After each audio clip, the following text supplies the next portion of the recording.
All right. Hello, Oregon Ducks fans. Welcome back to the Sports Corner at Choose Adventure Media. Yeah, I'm going to be reacting to the game of the year so far. The Oregon Ducks just beat Penn State in Happy Valley in the White Out. Absolutely electric game. I mean, I know it's a Dabo Sweeney quote, but bring your own guts. Absolutely amazing. Huge win by the Ducks. I'm honestly speechless, but that's why I'm on here is because I'm going to be talking about it. As always, let me know in the chat, what did you guys think about the game? If you guys were to give out helmet stickers, and some kudos, who would you give them to on the offense and the defensive side of the ball? What were you most impressed with? What were you maybe a little disappointed in? What were your favorite parts of this marathon of a game? Absolutely amazing game. I'm so impressed by this team. They're so young and they have so much poise and composure. And Dan Lanning does such a good job of making sure this team is mentally prepared every single game. They just went into one of the toughest environments you can play in college football and won in double overtime after giving up 14 unanswered points in the fourth quarter. Like, are you kidding me? With a quarterback that's making his 10th career start and a secondary that has two redshirt freshmen and a true freshman? Are you like, I I really want. I'm really hoping someone joins the live stream that says that Oregon shouldn't be in the Big Ten and that they don't belong in the Big Ten because they're not physical enough or whatever. I think this proves that they are physical enough, considering they only allowed 20 rushing yards in the first half to Penn State with two of the best running backs in all of college football. And now, over the past two seasons, Oregon's what, 3-1 against the big three of Ohio State, Michigan, and Ohio State. Or I'm sorry, Penn State, Michigan State, and Ohio. Penn State, Michigan, Ohio State. I mean, Dan Lanning is just again proving that he has grown so much from last season. We all saw what happened in that playoff game in January, but this team doesn't give up. And I loved during the run out whenever all the Ducks players were smiling. I thought that was awesome, and it just shows that Dan Lanning, he does such a phenomenal job of mentally preparing his team. So I'm gonna go over the team stats real quick. Again, in the chat, please let me know what were y'all's favorite parts of the game. What were you disappointed in? Who would get y'all's helmet stickers? Players of the game. Just to start off with, I think I have to go with the defensive tackles, Bear Alexander, Amari Washington. I think they stepped up huge and stopping Penn State's running game in the first half. I think paid dividends by really taking the crowd out of the game and giving Dante Moore a lot of opportunities to kind of find his groove. And I think Dante Moore. I'm just gonna do this motion. If you're a Ducks fan, I think you know what I mean by this. I'm just so impressed by Dante Moore. I think he is playing beyond his years. I think sitting that year behind Dylan Gabriel was amazing for his development. I think the true freshman running backs proved that they're even better than I thought they were. I'm going to be honest. I think I underestimated the Ducks defense. I knew the Ducks defense was good, but I kind of needed them to prove to me that they could stop the run, and they absolutely did. So this team is even better than I thought they were. I mean, DeCorian Moore is a true freshman playing in his fifth college football game, and some of the catches that he made, and he's just such a nuanced receiver. I don't like the comparisons to Jeremiah Smith because I think they're different players, but in their respective archetypes, I think they're absolutely at the same level, and I think this will make the rest of the country maybe notice that. And I think, as you guys can see on my channel, I've been saying it since the offseason. I think Dante Moore is one of the best quarterbacks in all of college football, and I think he proved it today. I think he proved that he can go through adversity, unlike Drew Aller. Drew Aller is so mentally fragile. Honestly, the entire Penn State team is. I'm over the tantrums being thrown by James Franklin, Denai Dennis Sutton, and Drew Aller. I really hope the Ducks don't play them again, just because I don't want to have to see those temper tantrums being thrown all the time. I'm sorry. To me, the getting upset about a penalty in the middle of a play. Grow up. You're a junior or senior. You're 21 or 22 years old. You're not 3 months old. Like, figure out how to get through the play without throwing a temper tantrum. I'm just so impressed with this Ducks team. I think Dier Hill. I mean, there were so many players that just had massive cojones. I'm gonna say, Dier Hill, Jordan Davison on a huge touchdown run on, what was it, 4th and 2. Dante Moore, not a lot of experience. DeCorian Moore had some clutch catches going down the stretch. And then at the end, Dylan Thieneman with that interception, like the most experienced player in that secondary, the guy that everyone needs to look towards, or I'm sorry, all the youth needs to look towards, and he steps up with that interception at the end. I was just, man, what a game! I can't stop smiling. Bear Alexander absolutely deserves a helmet sticker. Obviously, Dylan Thieneman for that interception. I think Brandon Finney, the announcers really wanted to announcer jinx Brandon Finney by saying, "Oh, he's a freshman. You know, he hasn't been tested yet." Yeah, he hasn't been tested yet because his guys weren't open. He's kind of like the Sauce Gardner type of like he's just gonna shut down a receiver, so you're never gonna really notice him. And he had some really clutch tackles going down the stretch. Like I'm so impressed because Penn State's running backs are two of the hardest people in all of college football to tackle. Excuse me. And Brandon Finney, a true freshman, was playing high school ball a year ago, tackled one of them in the fourth quarter. Like, are you kidding me? I wrote down in my notes that Katron Allen kind of runs like a wrestler with a football. Like he's more doing wrestling with a football in his arm than anything else. And that's a huge props to him. I'm paying him a compliment with that. And I love his running style. I love his physical running style. I think he's so talented. I, I mean, huge props to Penn State. They have a lot of talent. I think Andy Kodolnicki, I think he did a masterclass in the second half with his play calling.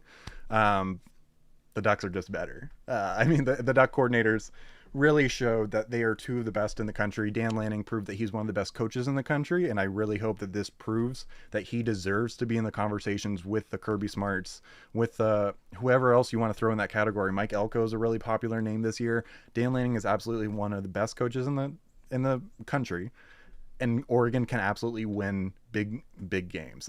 People in my comments earlier in the offseason were saying, oh, Dan Lanning hasn't won any big games. You know, Oregon hasn't won anyone. That's why they've won all these games over the past few years. Okay, they beat Ohio State almost a year ago to the day. They beat Penn State in the whiteout. Like, I think Dan Lanning is one of the best coaches, if not the best coach in all of college football.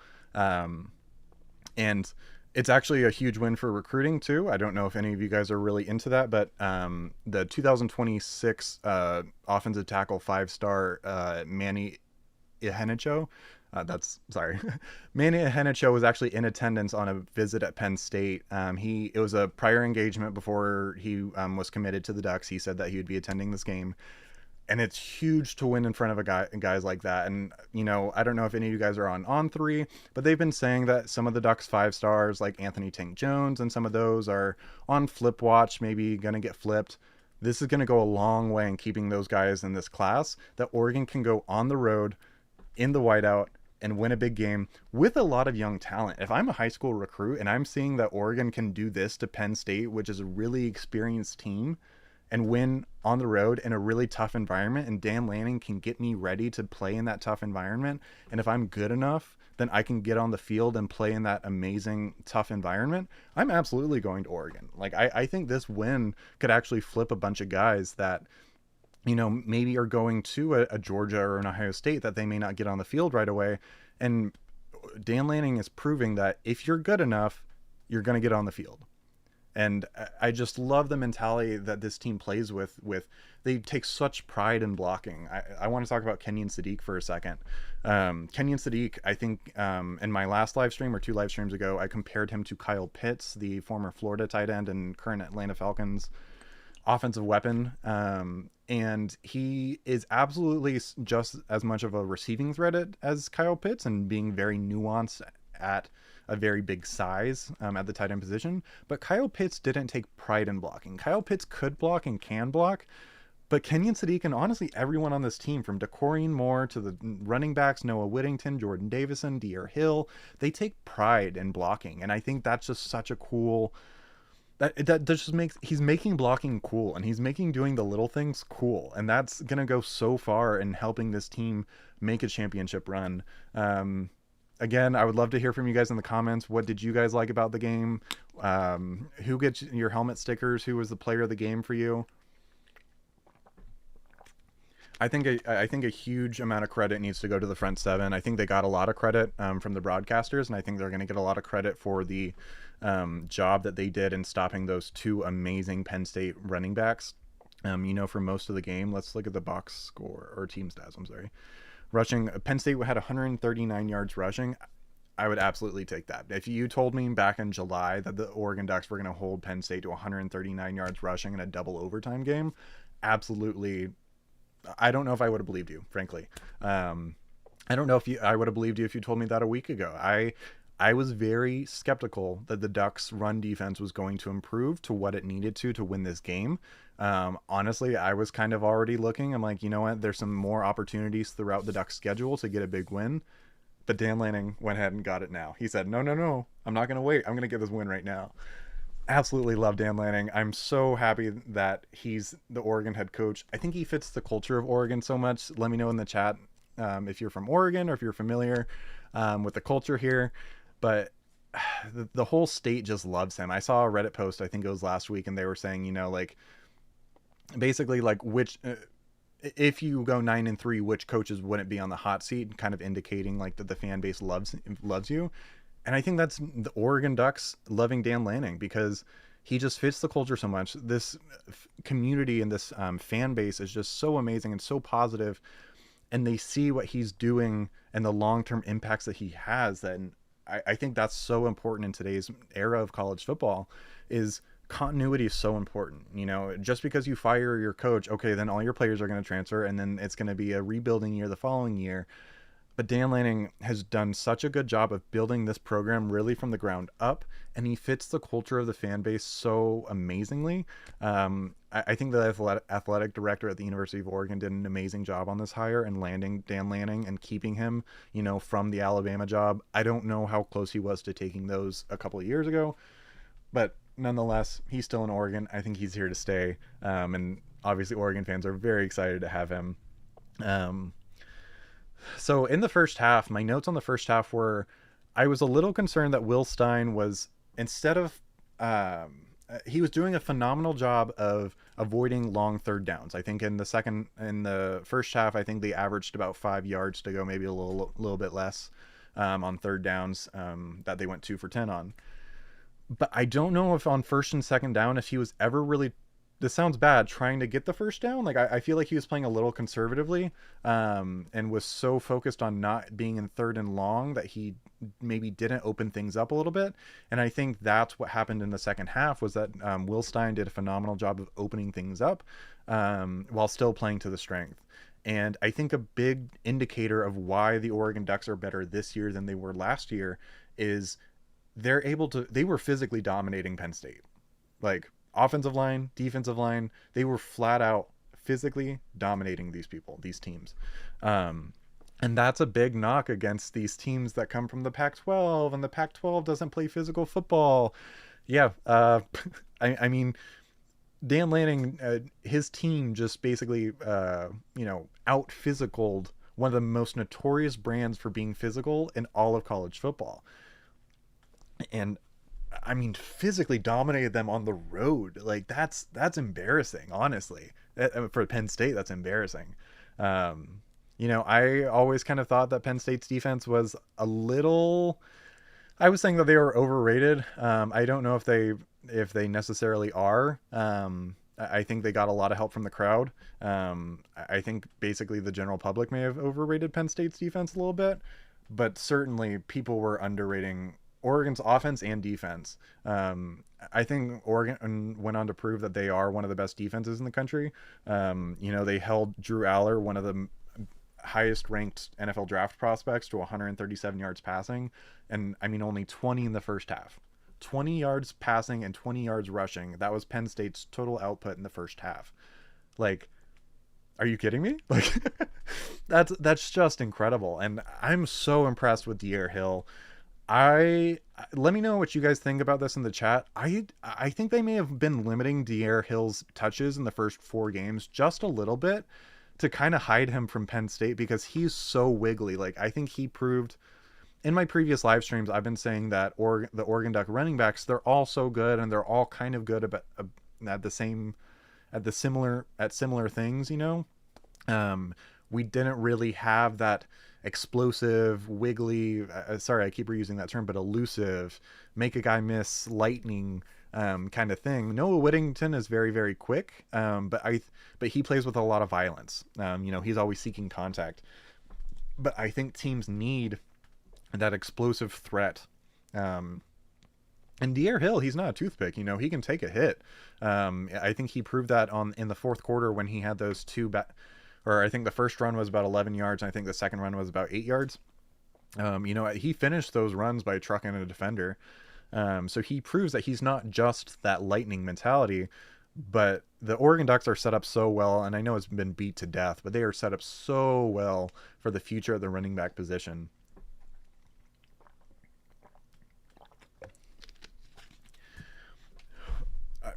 Let's look at the box score.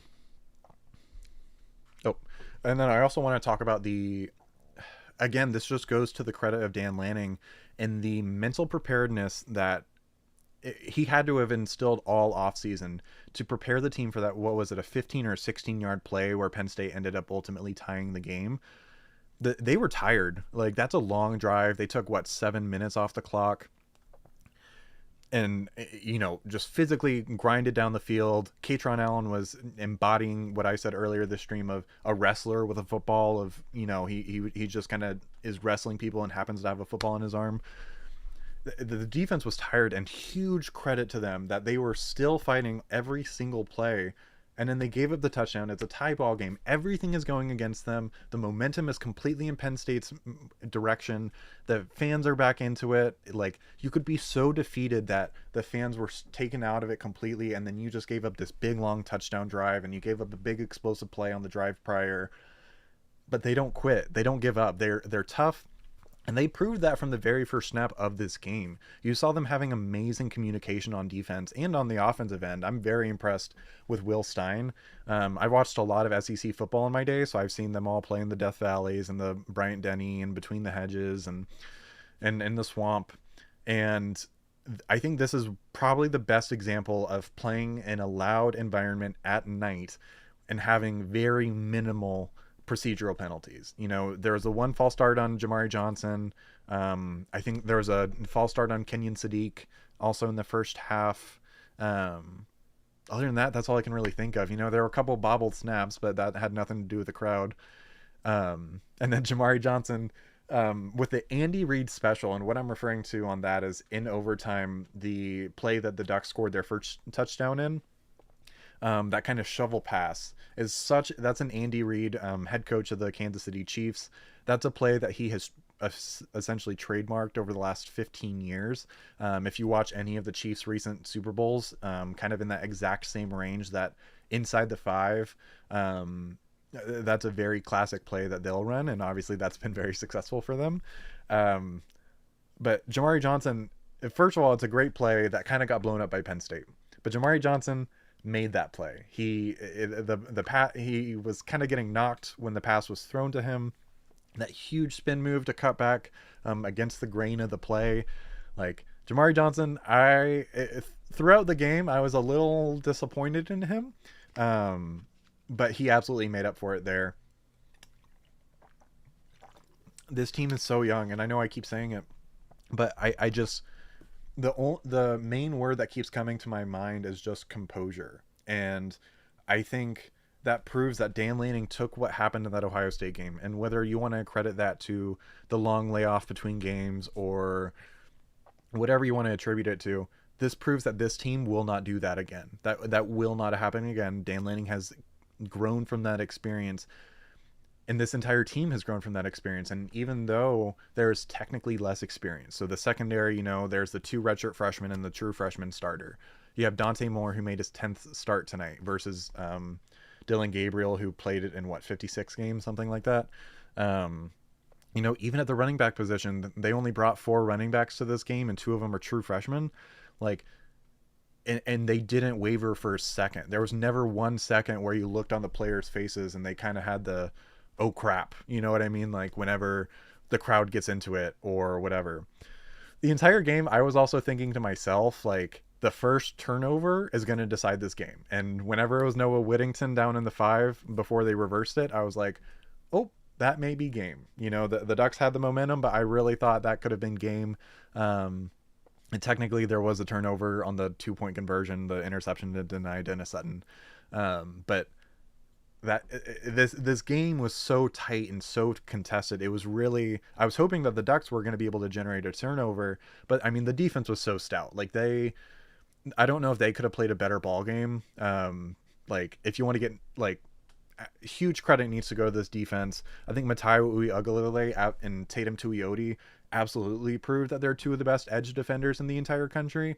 Tatum Tuioti, he's so athletic, and I knew he was athletic, but I didn't realize how athletic he was until this game, and how there was the one series in the second half where Drew Aller tried to escape out of the pocket, and Tatum was going the opposite direction. He bit on the running back, and then Drew Aller kind of escaped the pocket to the right, and Tatum chased him down, and he didn't allow him to get out of the or get around the corner and get positive yards. And then there was the play, also, I think it was in the fourth quarter, where it was a speed option basically to the left. And Tatum played both the running back and the quarterback and made the tackle for loss.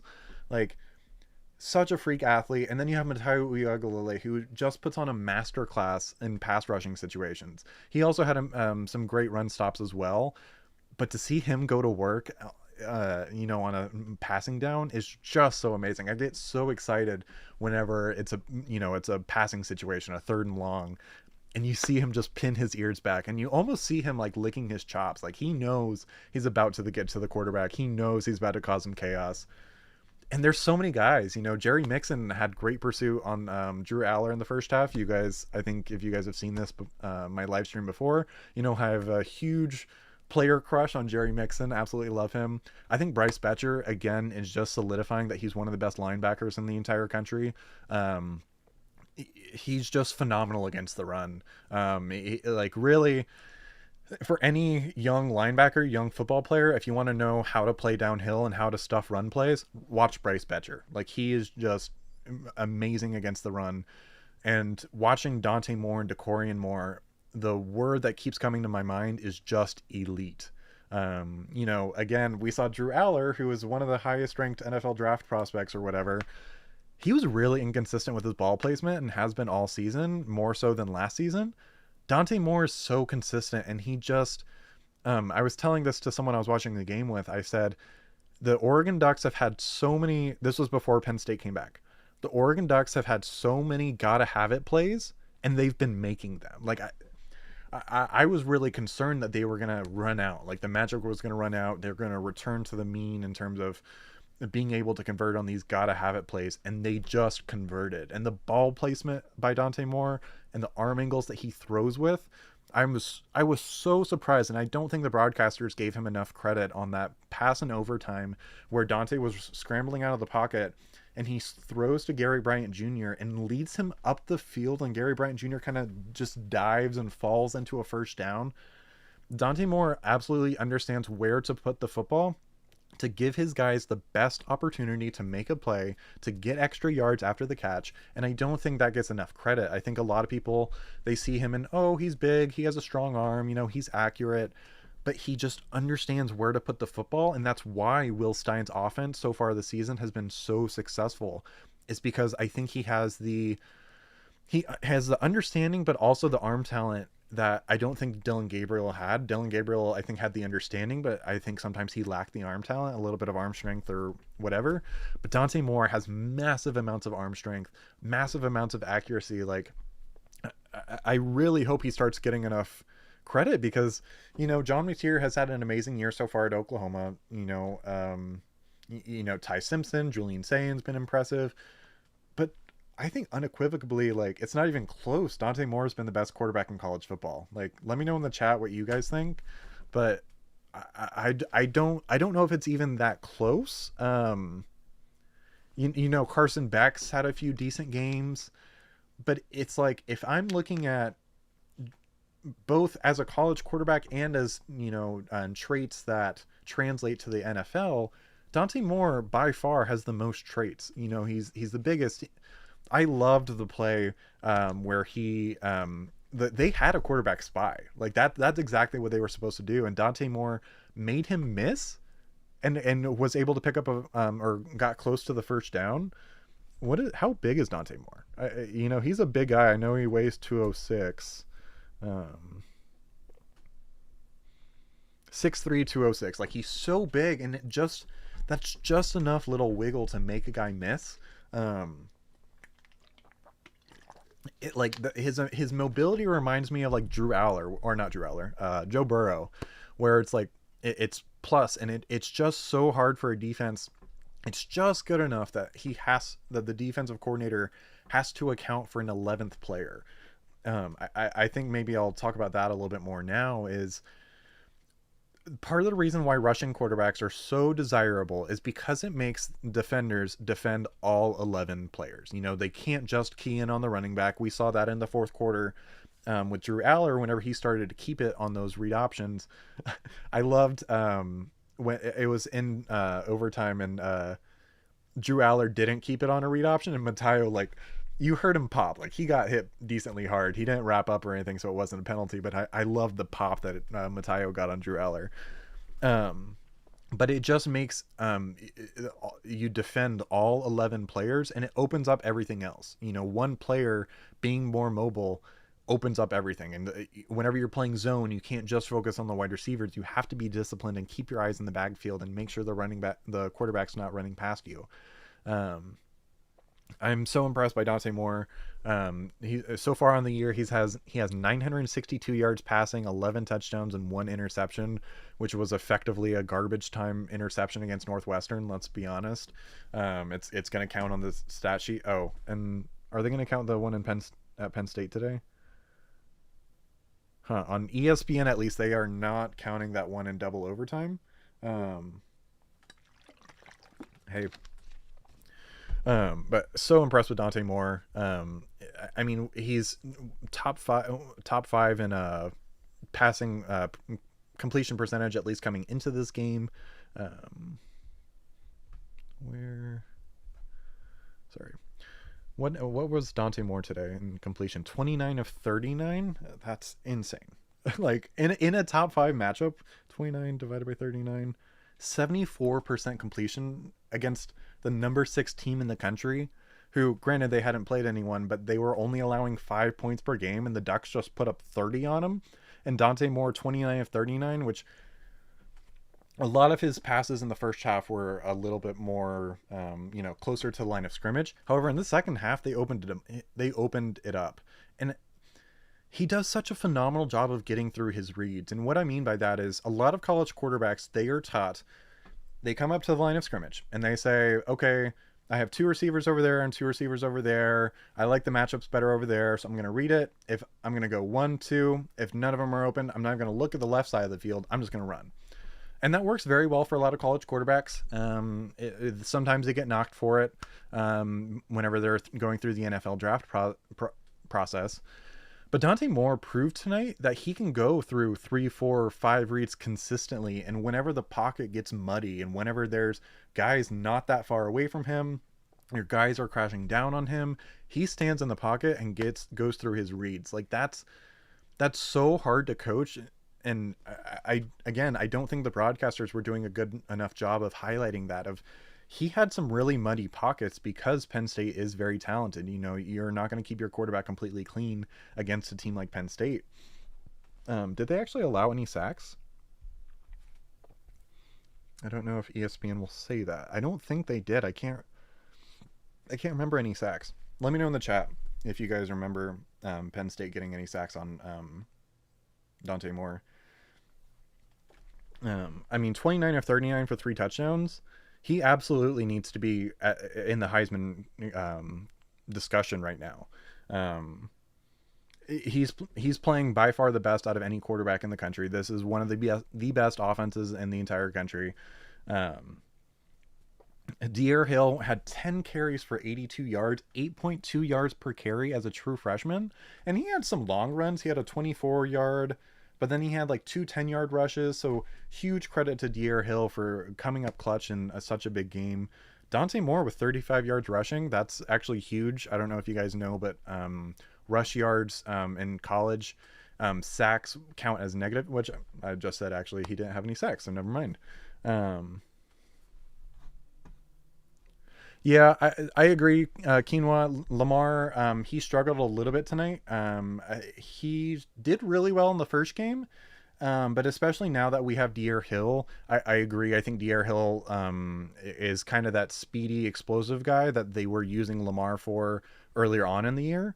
So yeah, I agree. I really like the guy.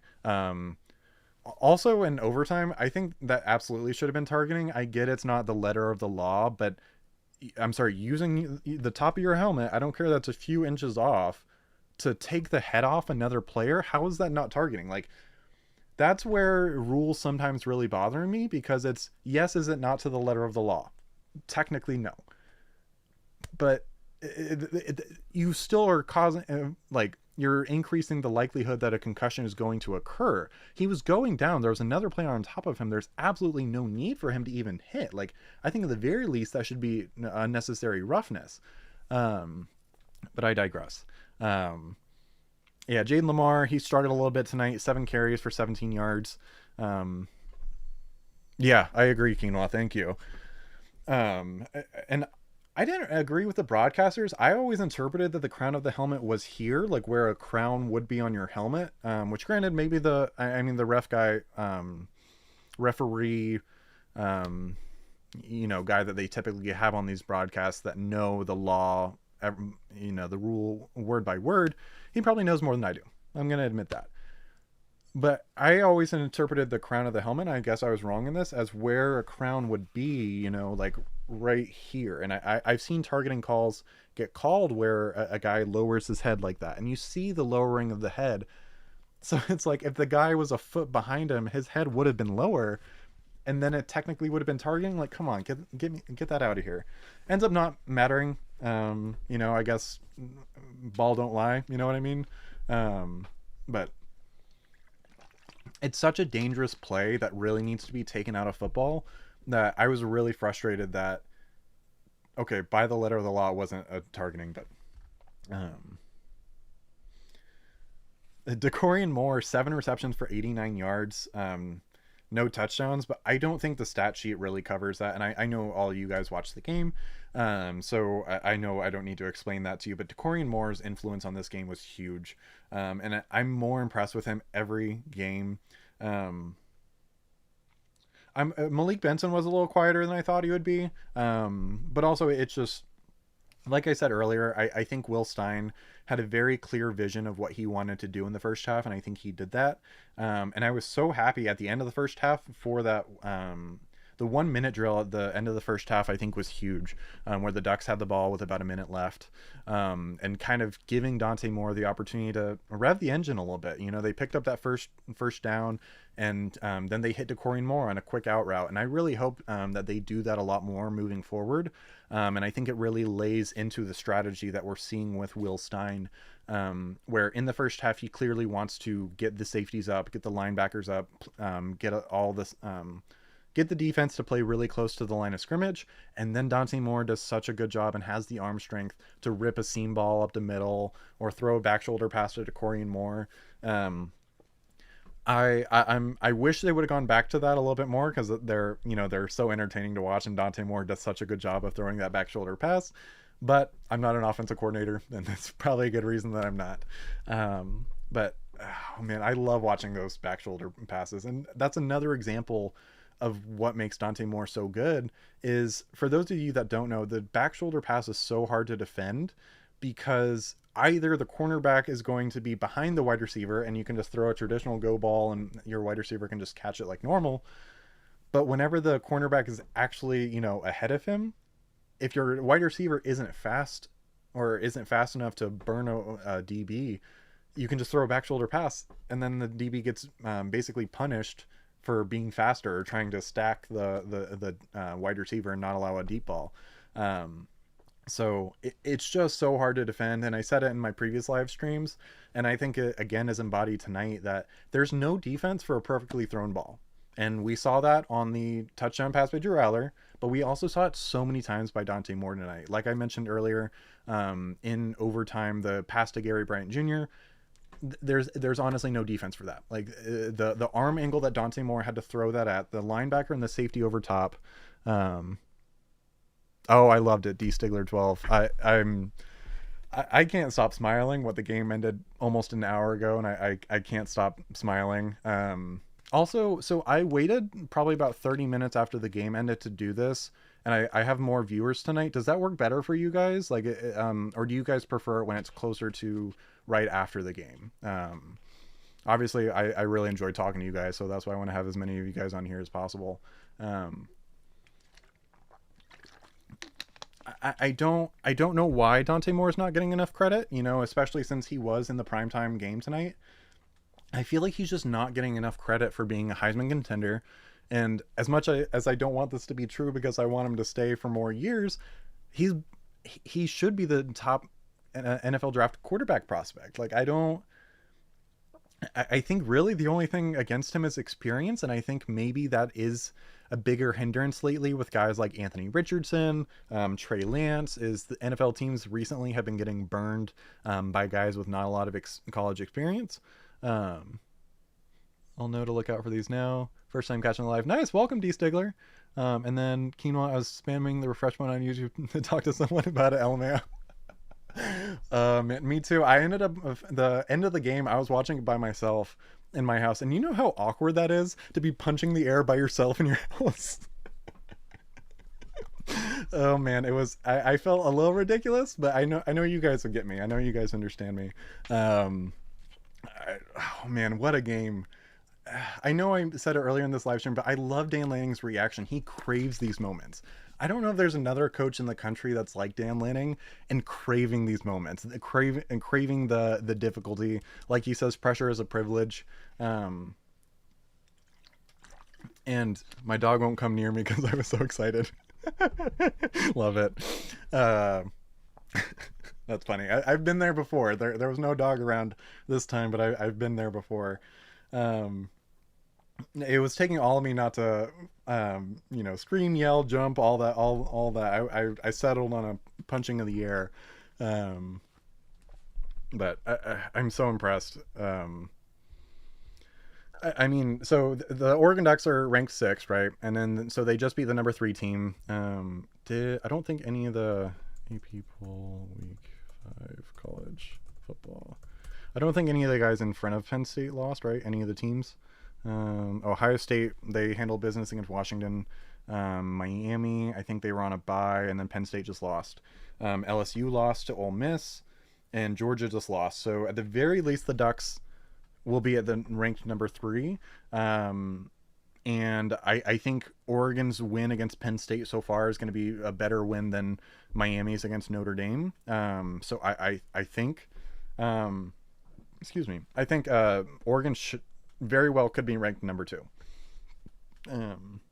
I think Ohio State's going to hold on to number 1 because of the win against Texas to start the year, and that win isn't looking horrible. It's not looking great, but it's not looking horrible.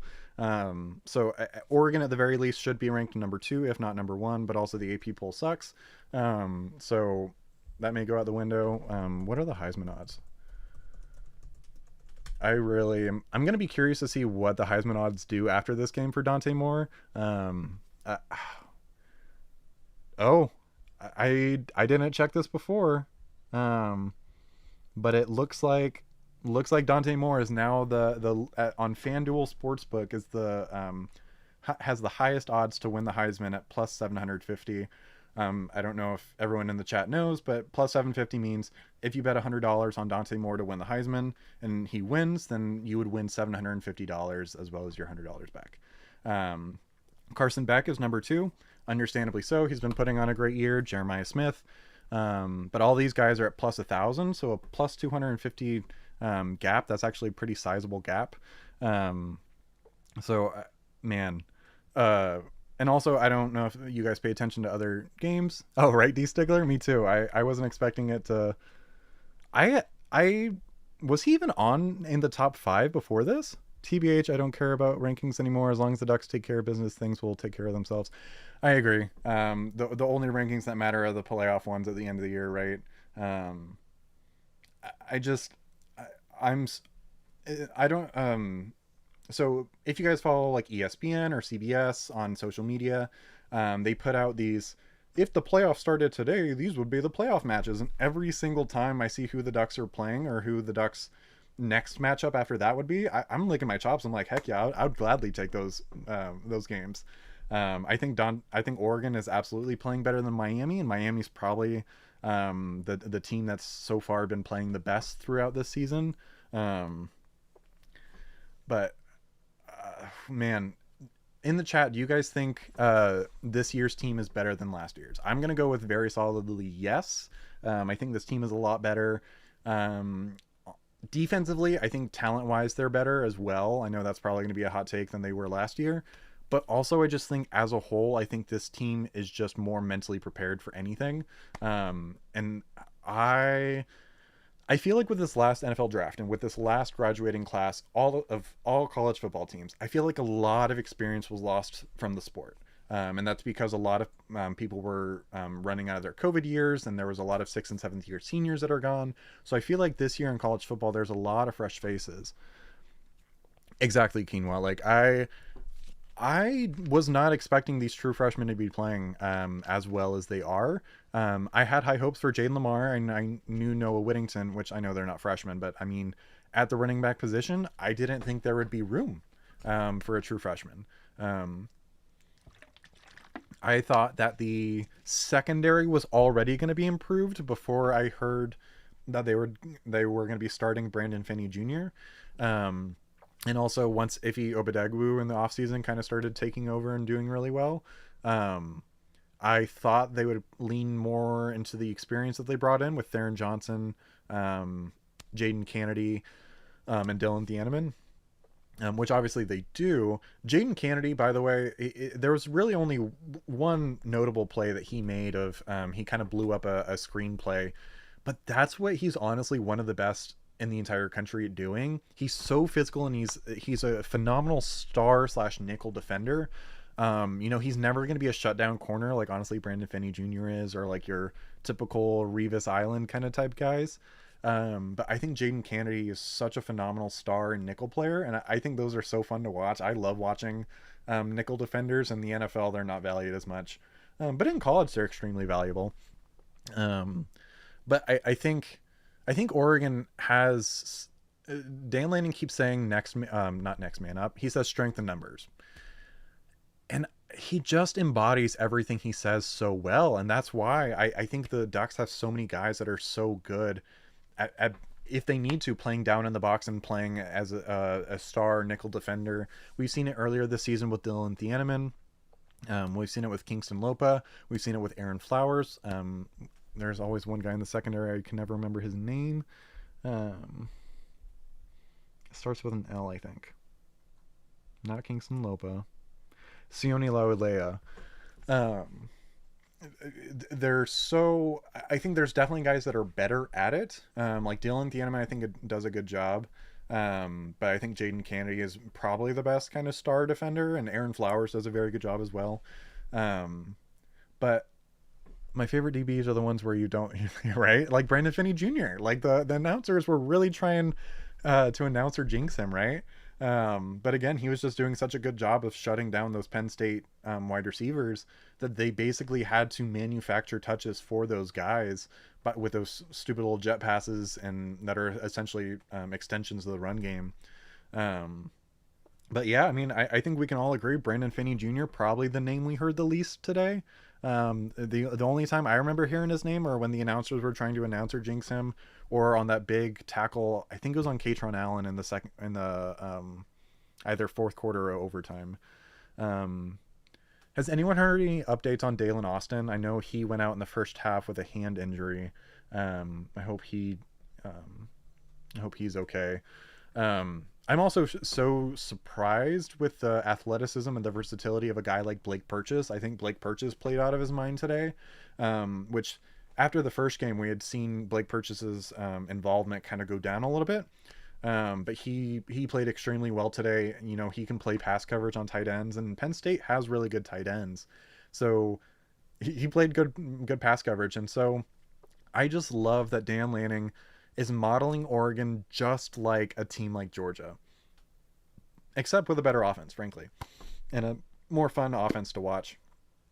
And the reason why I love that is because, so I grew up in Florida and I moved to Oregon, what, 4 years ago? And I, I always heard in the South, the West Coast people, they don't play real football or they're not physical or whatever. And even as a kid, I'm like, I don't know if that's necessarily true. Um, but I love that Dan Lanning is proving that West Coast football is physical. West Coast football is smash mouth. People on the Coast love football. That's a very popular thing, especially in the Midwest and the Southeast, is people say that the West Coast doesn't love football or like football. I think we're proving that this is all wrong. The West Coast absolutely loves football. That it's not necessarily a religious cult like it is in the South. In a negative context, people love the Ducks. Bryce had a tough night. I was watching him on D for the most part, and he was getting beat up. He did. Yep. He did. I mean it's just a tough smash mouth game. To be honest, anytime you're playing Penn State, they always have an amazing offensive line. Like I said, they have probably the two best running backs in all of college football, maybe rival that of USC, who we will obviously see in about 2 months here. Um, yeah, Bryce, a little bit of a tough night. I think some of his I'm gonna say weaknesses maybe got exposed a little bit, but luckily the Ducks are so versatile and they have more people that are good at the things that Bryce is not necessarily. Bryce is great at playing downhill. He showed that in earlier games this season that he can play sideline to sideline. And I thought maybe that he had improved on that a little bit more from last season. But yeah, I think tonight he kind of got exposed a little bit for playing sideline to sideline. If it's not a direct read in the backfield, he kind of, gets a little confused sometimes. But then you have a guy like Jerry Mixon Jr., who had an excellent pursuit of Drew Aller earlier on in the game. Devin Jackson, they played a lot tonight. I think because the quinoa, like they were saying, they saw Bryce Betcher's weaknesses in playing sideline to sideline, and Devin Jackson's an absolute physical freak. So I think that's why they did what they did. I loved. It was only one play, but they had Dylan Thieneman at rush off the edge on a blitz on a third down, I believe, in the first half. And I just love the creativity, and I love that this staff isn't afraid to experiment with stuff like that, and it worked. I mean, Dylan Thieneman, he was an unblocked rusher to the quarterback, and if forced an errant or forced a throwaway.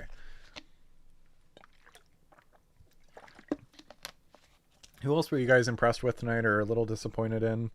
I don't know if there's honestly too many guys I'm really disappointed in. I know a lot of people are gonna get on Alex Harkey for that unsportsmanlike conduct, but again, he got hit in the face. Yes, it's a mental thing, but overall, I thought it was a very clean game. I know the Ducks had what, 5 or 6 penalties, but I really thought that I thought it was a clean game. Let's see what the actual let's see what the team stats say.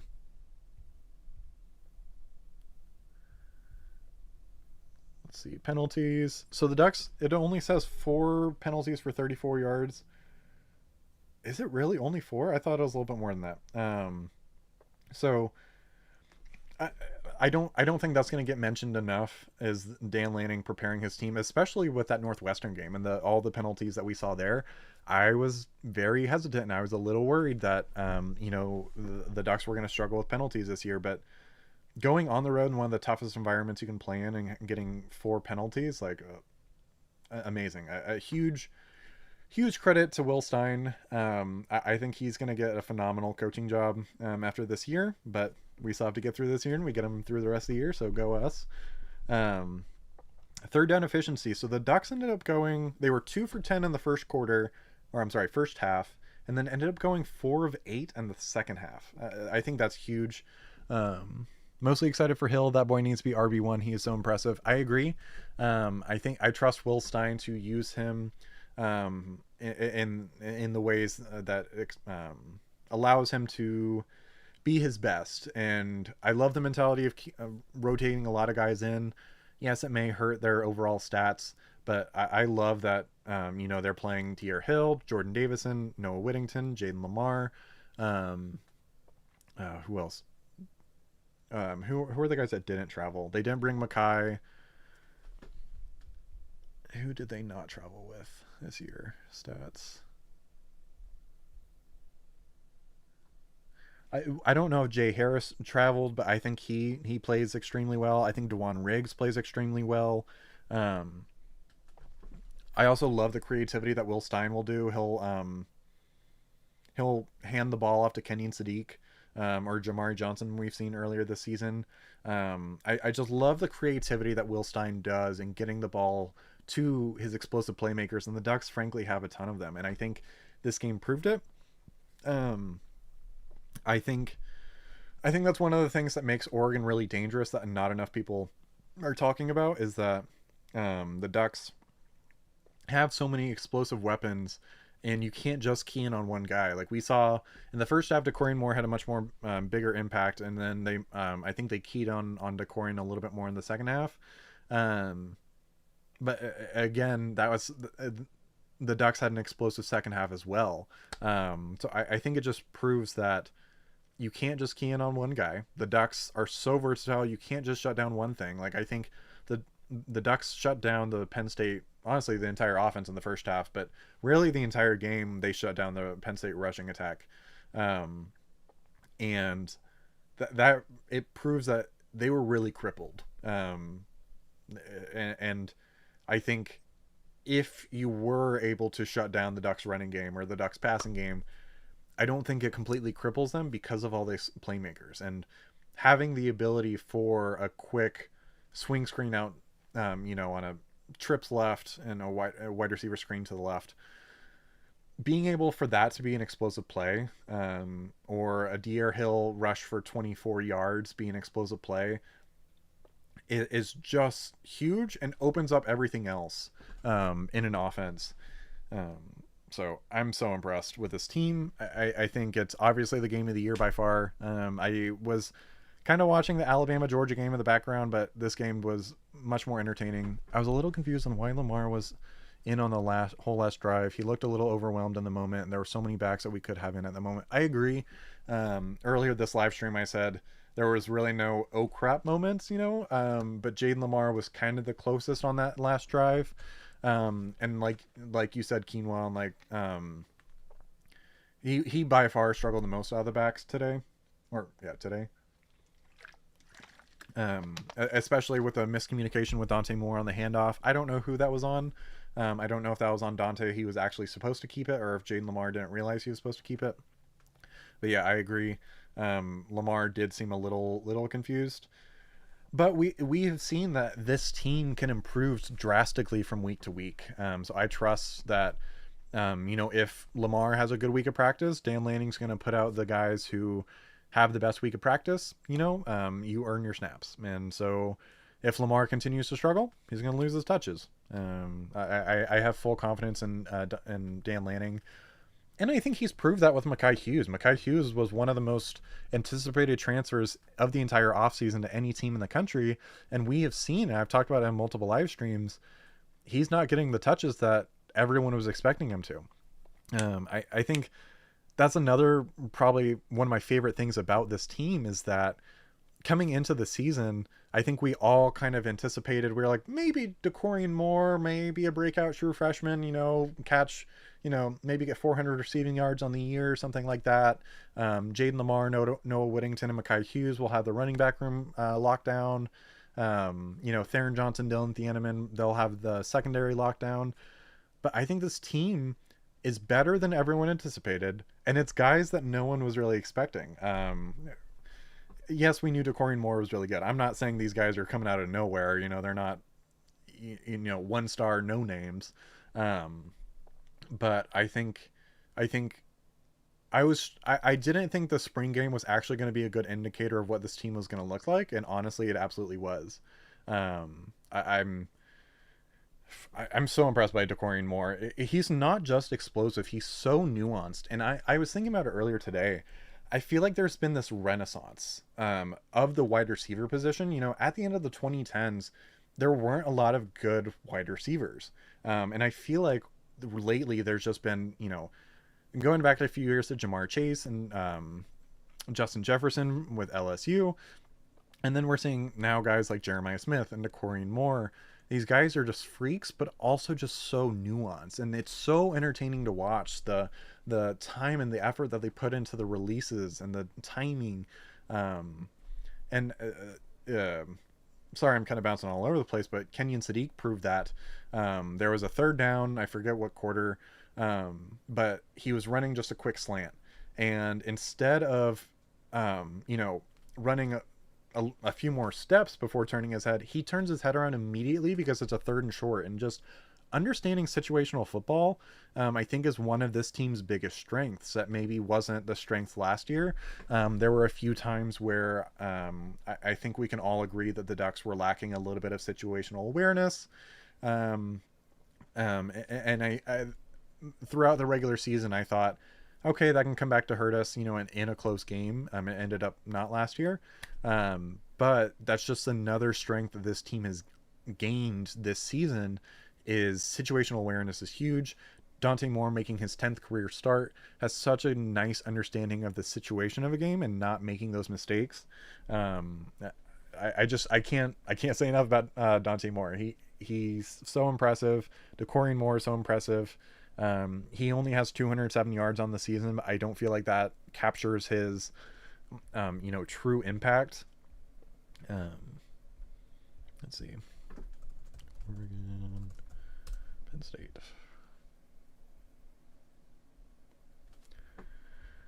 Let's see, team stats. I'm really impressed by the Ducks and the way that they turned around their efficiency on third down. That was huge. I love that Dan Lanning wasn't afraid to go for it on fourth down in the first half.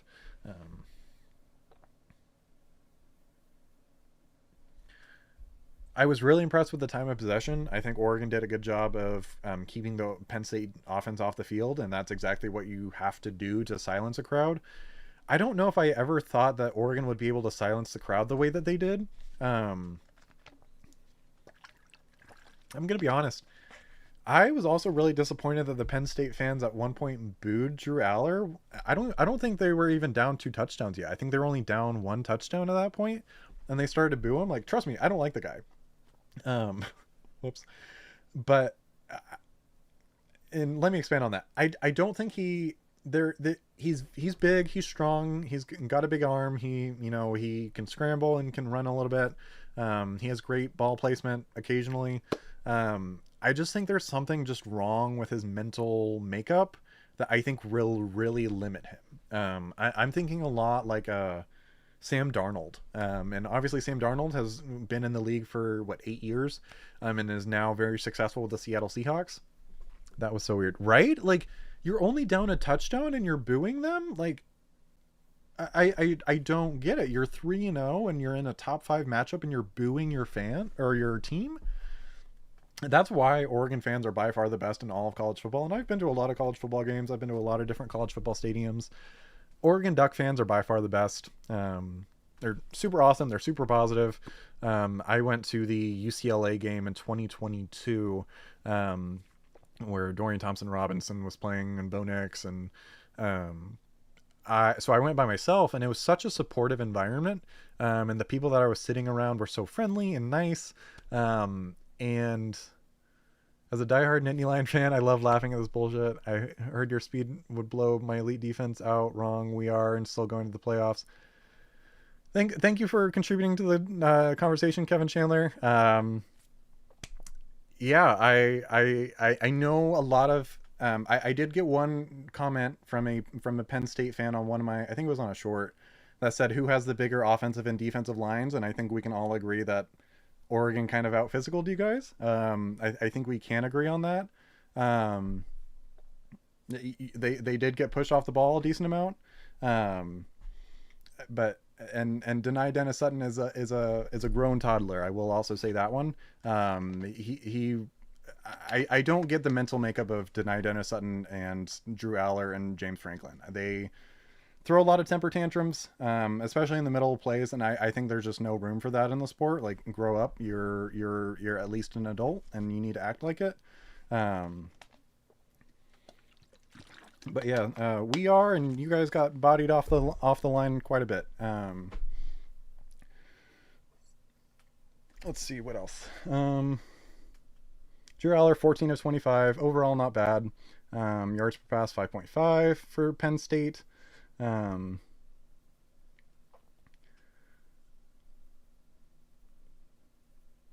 let's see. Box score.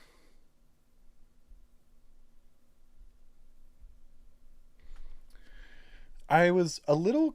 I'm a little confused by the Penn State. They also weren't spreading the ball around. I don't know if maybe the Oregon Ducks were just shutting them down. But really, they didn't get the ball to their playmakers until late in the second half. I think that was another opportunity where Penn State could have done better. But again, I mean, the Oregon Ducks, they. So my Atlantis defense was on the field all damn night. Didn't impress you. Okay, challenge accepted. We are going to the playoffs as well. Challenge accepted. I like it. Respect. Yeah, they were on the field all night. Yeah, I mean they did a good job on third quarter and on third down in the first half. I'll give them that. Um,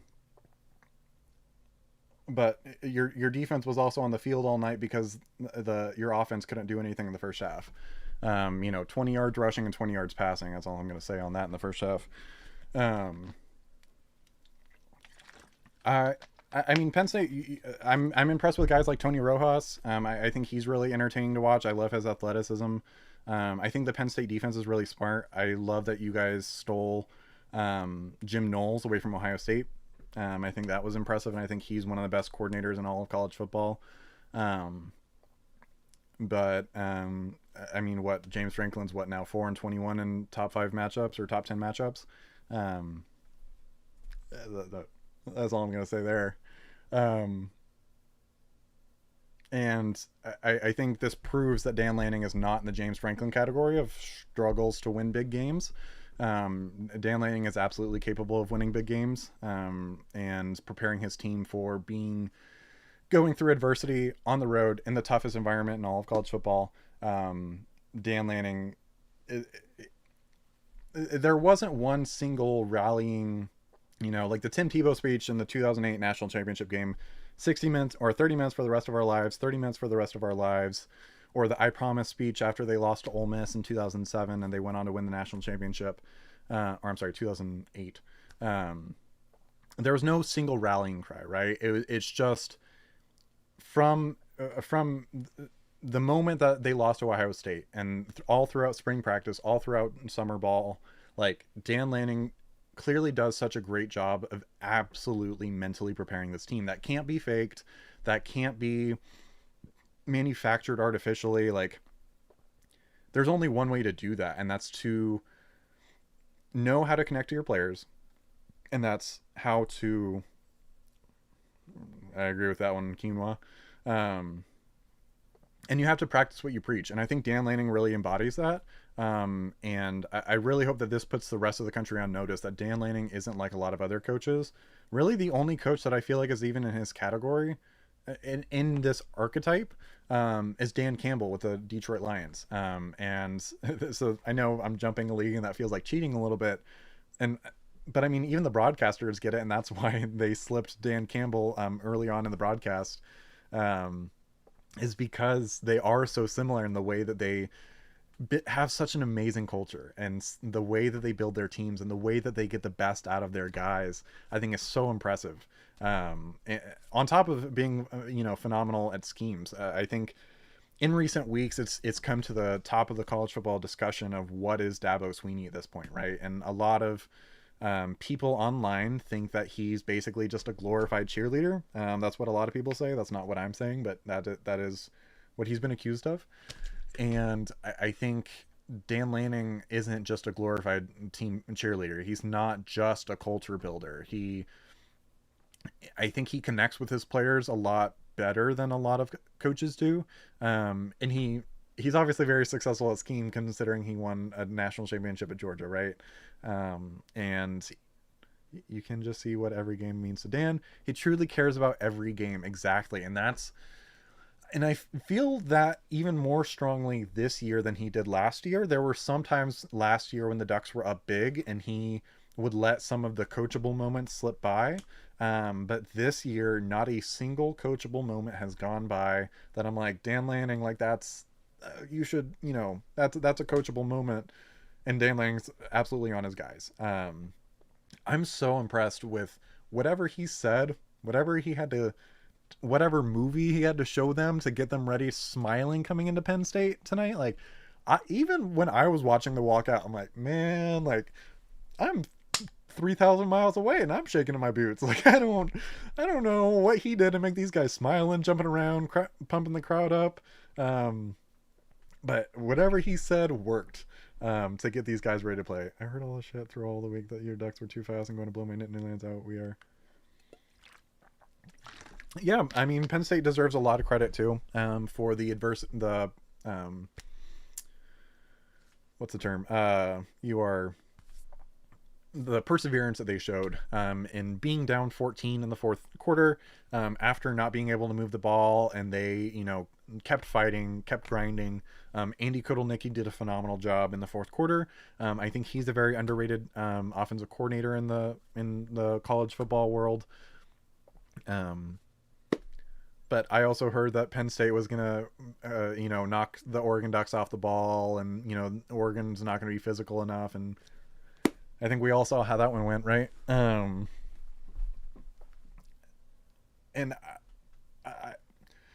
James Franklin gets a lot of credit, and people look at him as one of the best coaches in all of college football, and he's won a lot of games, and he's very successful, and he's great at recruiting, and I think he's built a great culture at Penn State.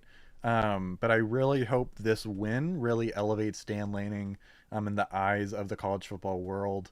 But also, I mean, Oregon Ducks fans and Dan Lanning alike, they don't really care what people think about them. They just care about results, and Dan Lanning gets results. We've seen that with back-to-back conference championships. They've lost 3 games over the last 30 games. And he just consistently gets better every year. And I was a little worried this offseason. I'm thinking the Ducks just went 13-1, right? They were at the top of the college football world for the entire season. They were the number 1 seed in the first 12-team playoff. They won the Big Ten in their first year. Had a Heisman finalist at quarterback for back-to-back years with Bo Nix and Dylan Gabriel. And I was thinking to myself, like, how can this team get better? Like, it's a cliche, but there's only one way to go, and that was down in my eyes. I didn't see how the Ducks could get better except for, the coachable moments.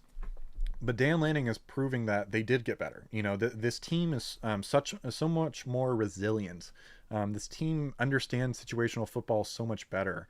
This team is honestly more athletic than it was a year ago. I think in a lot of positions is a lot more talented. This may be a hot take. I think the offensive line is playing better than they were a year ago.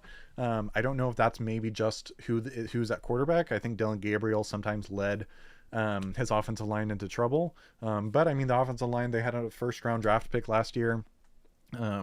So clearly that offensive line was very good. But I'm so impressed by Emmanuel Pregnon, Isaiah World, Alex Harkey, obviously Pancho. The entire offensive line, I think all 5 of them absolutely have careers in the NFL, future careers in the NFL. I mean, dare I say the wide receivers are more talented? What do you guys think about that in the chat? Obviously, we didn't have a guy like DeCorian Moore last year. Can you guys imagine if we had Evan Stewart? Like, we don't even have one of our best wide receivers, and the offense is amazing and is putting up all these explosive plays. Like, if we had another speed guy like DeCorian Moore, imagine that. You have DeCorian Moore on one side and Evan Stewart on the other. There's really no stopping that one. I really hope Evan Stewart comes back soon. Love Evan Stewart. And I really think this team's only going to get better. Like we've all said in the chat, like we've all said before, this team is so young, right? Like there's so much youth on this team. Also helps a lot in the run game with the tight end and wide receivers blocking like crazy. Exactly. And I was not impressed last year at all with the blocking. I think that was by the skill positions. I think that was a severe weakness. But I feel like over the offseason, I feel like the entire team's just blocking way better. And honestly, one of the best blocking teams I've ever seen. Like they take such pride, and there's no, I feel like there's no pouting. It's if you're not getting the ball on a certain play, right? You can see them getting excited, like, man, I'm gonna go lay this guy out on a block, like, and they get almost just as excited as getting the ball as they do, laying a good block. And that's honestly really hard to coach. Even, Dan Lanning can obviously coach it, but that involves selecting the right guys and recruiting them from the start and getting them into your program and showing them what your program's about. And it's only getting better and easier for Dan Lanning because he has more and more of these guys that really embody that and take pride in, if you block, you get the rock. You know what I mean?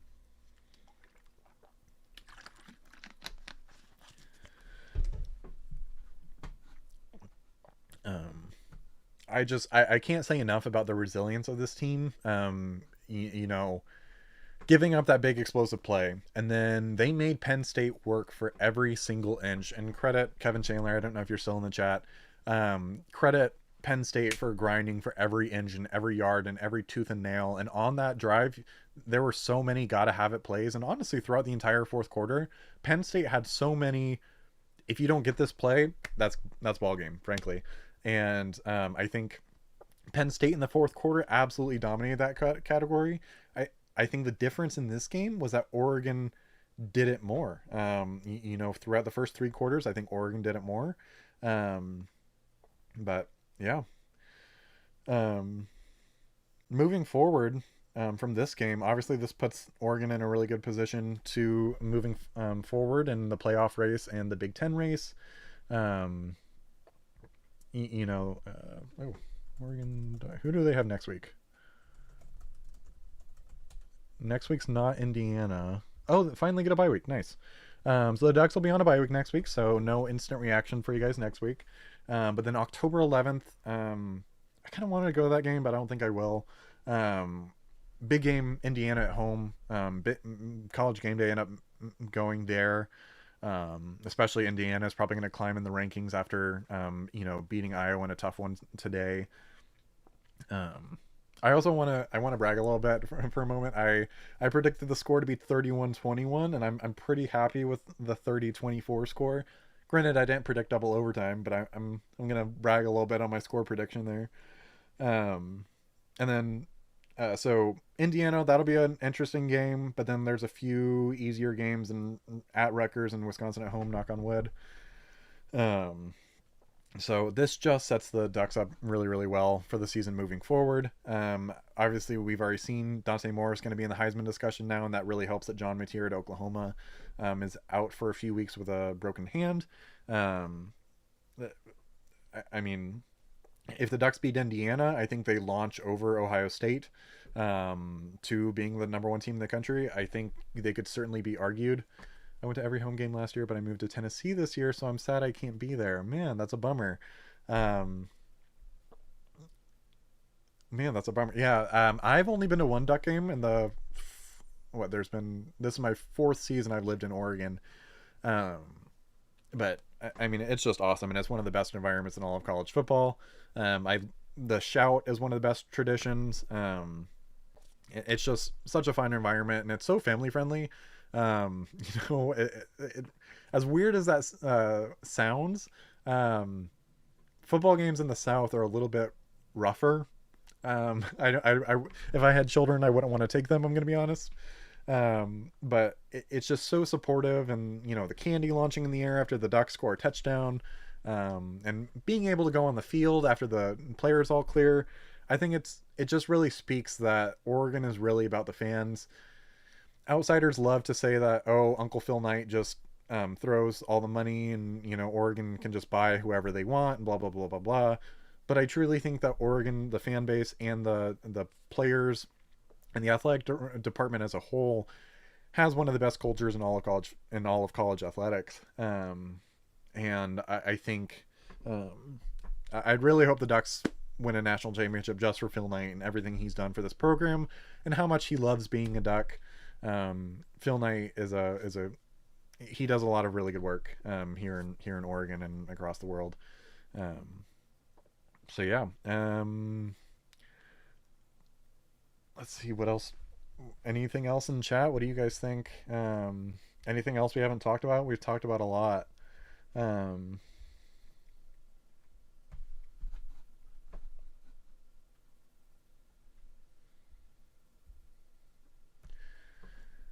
if Kevin Chandler's still in the chat, I didn't hear the speed thing. Like I said, I just heard that the Oregon Ducks weren't going to be physical enough. They were going to body it and deny Dennis Sutton was going to, eat Dante Moore or whatever.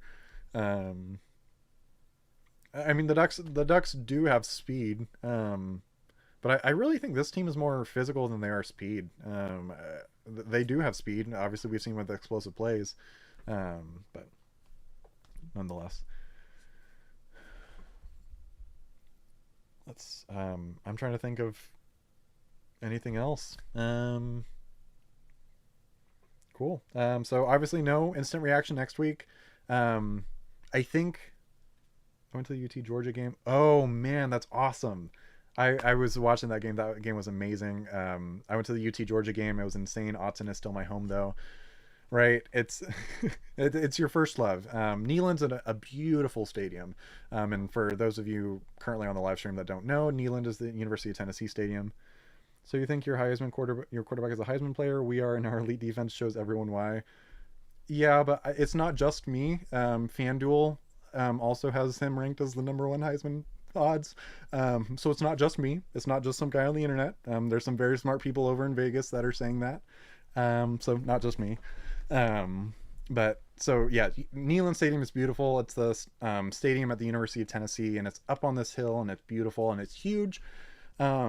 The thing that's weird about Neyland though is it's so vertical. Like you're almost on top of the row in front of you, and that's a little daunting, especially since I was from Florida and I didn't know what a hill or a mountain was. That was a little daunting to be right on top of people. But great environment, especially for a Florida Tennessee game, and I'm sure it was great for the UT Georgia game. Okay, I guess that's a very solid question. In the chat, let me know what you think. Which is the bigger game of the year contender? Is it the UT Georgia game or was it this game? I think there's going to be a little bit of a bias for the Ducks game. That game was crazy though because of the momentum swings that were early. This one was very, tooth and nail, grinded out in the first half. When that one was, I thought Tennessee was going to run away from it. I almost turned it off when it was 21-7. I started looking at other games.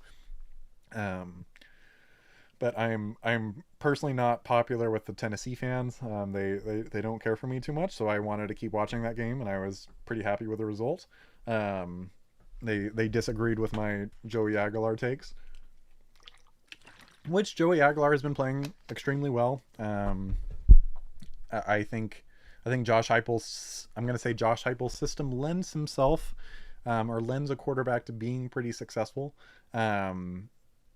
But I think Dante Moore is a better NFL prospect and is a better quarterback than Joey Aguilar is. Hence, Joey Aguilar is not on the FanDuel betting odds. Or yeah, he is. He's at plus 2,000. Down at 1, 2, 3, 4, 5, 6, 7, 8, 9, 10.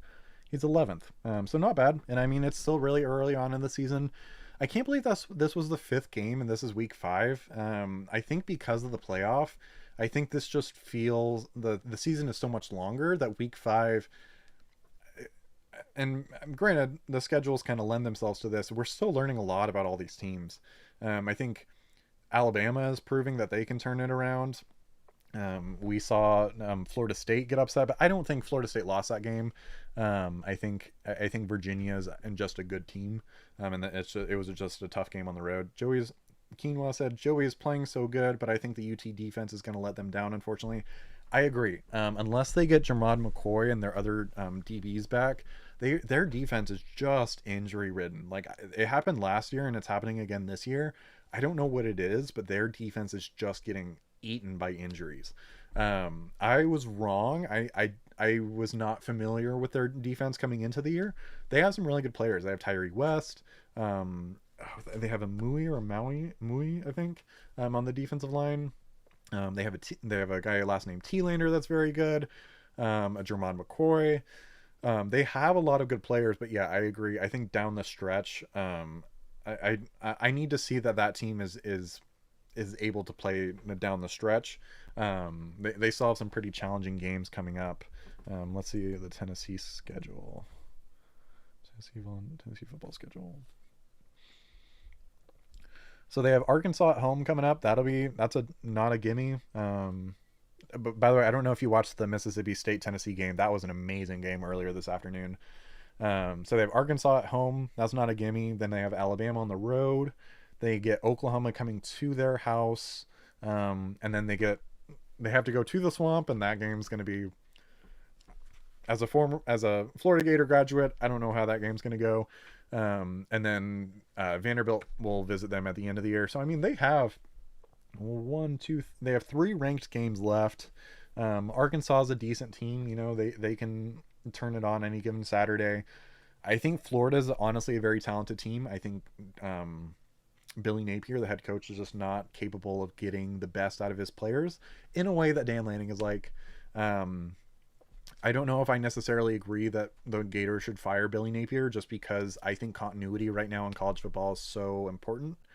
But I digress. Who are the leaders in rushing yards in CAA stats? I don't think it'll be upgraded or updated yet. For today's game, yeah, it was last updated Thursday. So coming into this game, Dante Moore was 33rd in passing yards, and with 962. So his ESPN stats haven't been updated yet. So what I said earlier was incorrect. But where are the Ducks on rushing yards for the year? Let's see, rushing yards. So the leader for the year, which I don't think this will include this game, so like Deer Hills will go up. Maybe not. So Jaden Lamar is the leading Ducks running back at 215. Deer Hill is second with 188. So Quinoa, I bet you're going to get your wish. I think Deer Hill may start taking some of Jaden Lamar's snaps, and I think Deer Hill kind of or should I say the closest guy that he'll take his snaps, if that makes sense, is going to be Deer Hill, like, or is going to be Jaden Lamar. He's not going to take like a guy like Jordan Davison's touches or anything. Pretty sure Hill is averaging like 10 yards a carry. He did this game, and so yeah, 11.8, yeah. But so is Noah Whittington, actually. So Deer's averaging that on 16 carries. Noah Whittington's averaging 11 on 14 carries. But I mean, Jaden Lamar at least coming in. I don't think this is including this game. But this says Jaden Lamar is averaging 6.7 on 32 carries. Dante Moore is averaging 6 yards a carry. And then you have Jordan Davison that's averaging 3.9 yards per carry, but that's just because he keeps getting the ball on the 2-yard line. Yeah, so this isn't accurate because this is only saying Jordan Davison has 6, which he had 6 coming into this game. Honestly, I always like Noah, so I have no problem. Me neither. I love Noah, and I think single-handedly the way he picked up that block in the Oklahoma State game and just basically knocked a guy's helmet off, and the guy had to adjust it mid-play. I think that should make him every Duck fan's favorite player, the way that you pick up a blitz like that in pass protection, especially as a running back. Again, like I've beat to death in this live stream, it just goes to prove that this team takes such pride in their blocking, just as much pride in their blocking as they take in, getting the ball and making an explosive play. But yeah, I love Noah Whittington. I've loved him. He was at that UCLA game back in 2023. I was really devastated whenever he tore his ACL last year. And I just love he plays with a lot of heart, for sure. Exactly. You took the words out of my mouth. He plays with so much heart. I think he's got a lot of quickness that I don't think he gets a lot of credit for.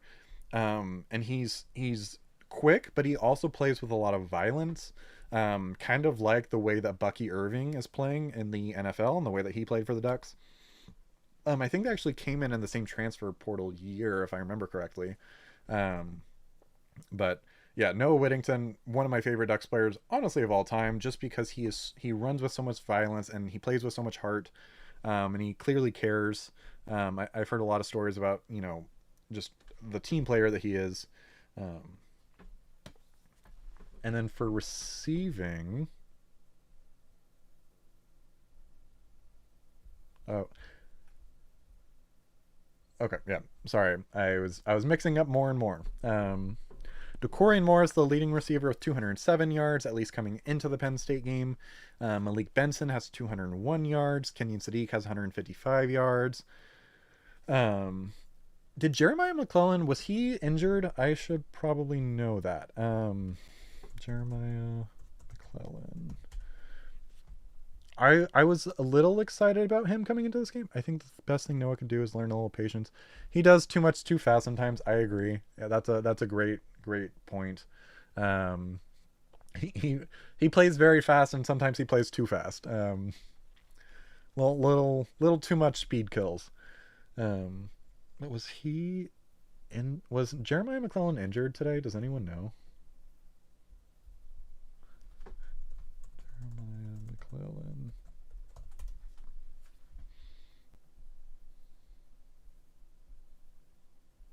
Hard to tell. Um, I'll say on the injury report. Box score. Game. Is it on the Gamecast?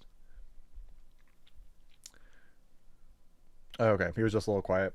I love Jeremiah McClellan, and I know that he um, had a lot of hype coming into the off season. Oh, okay.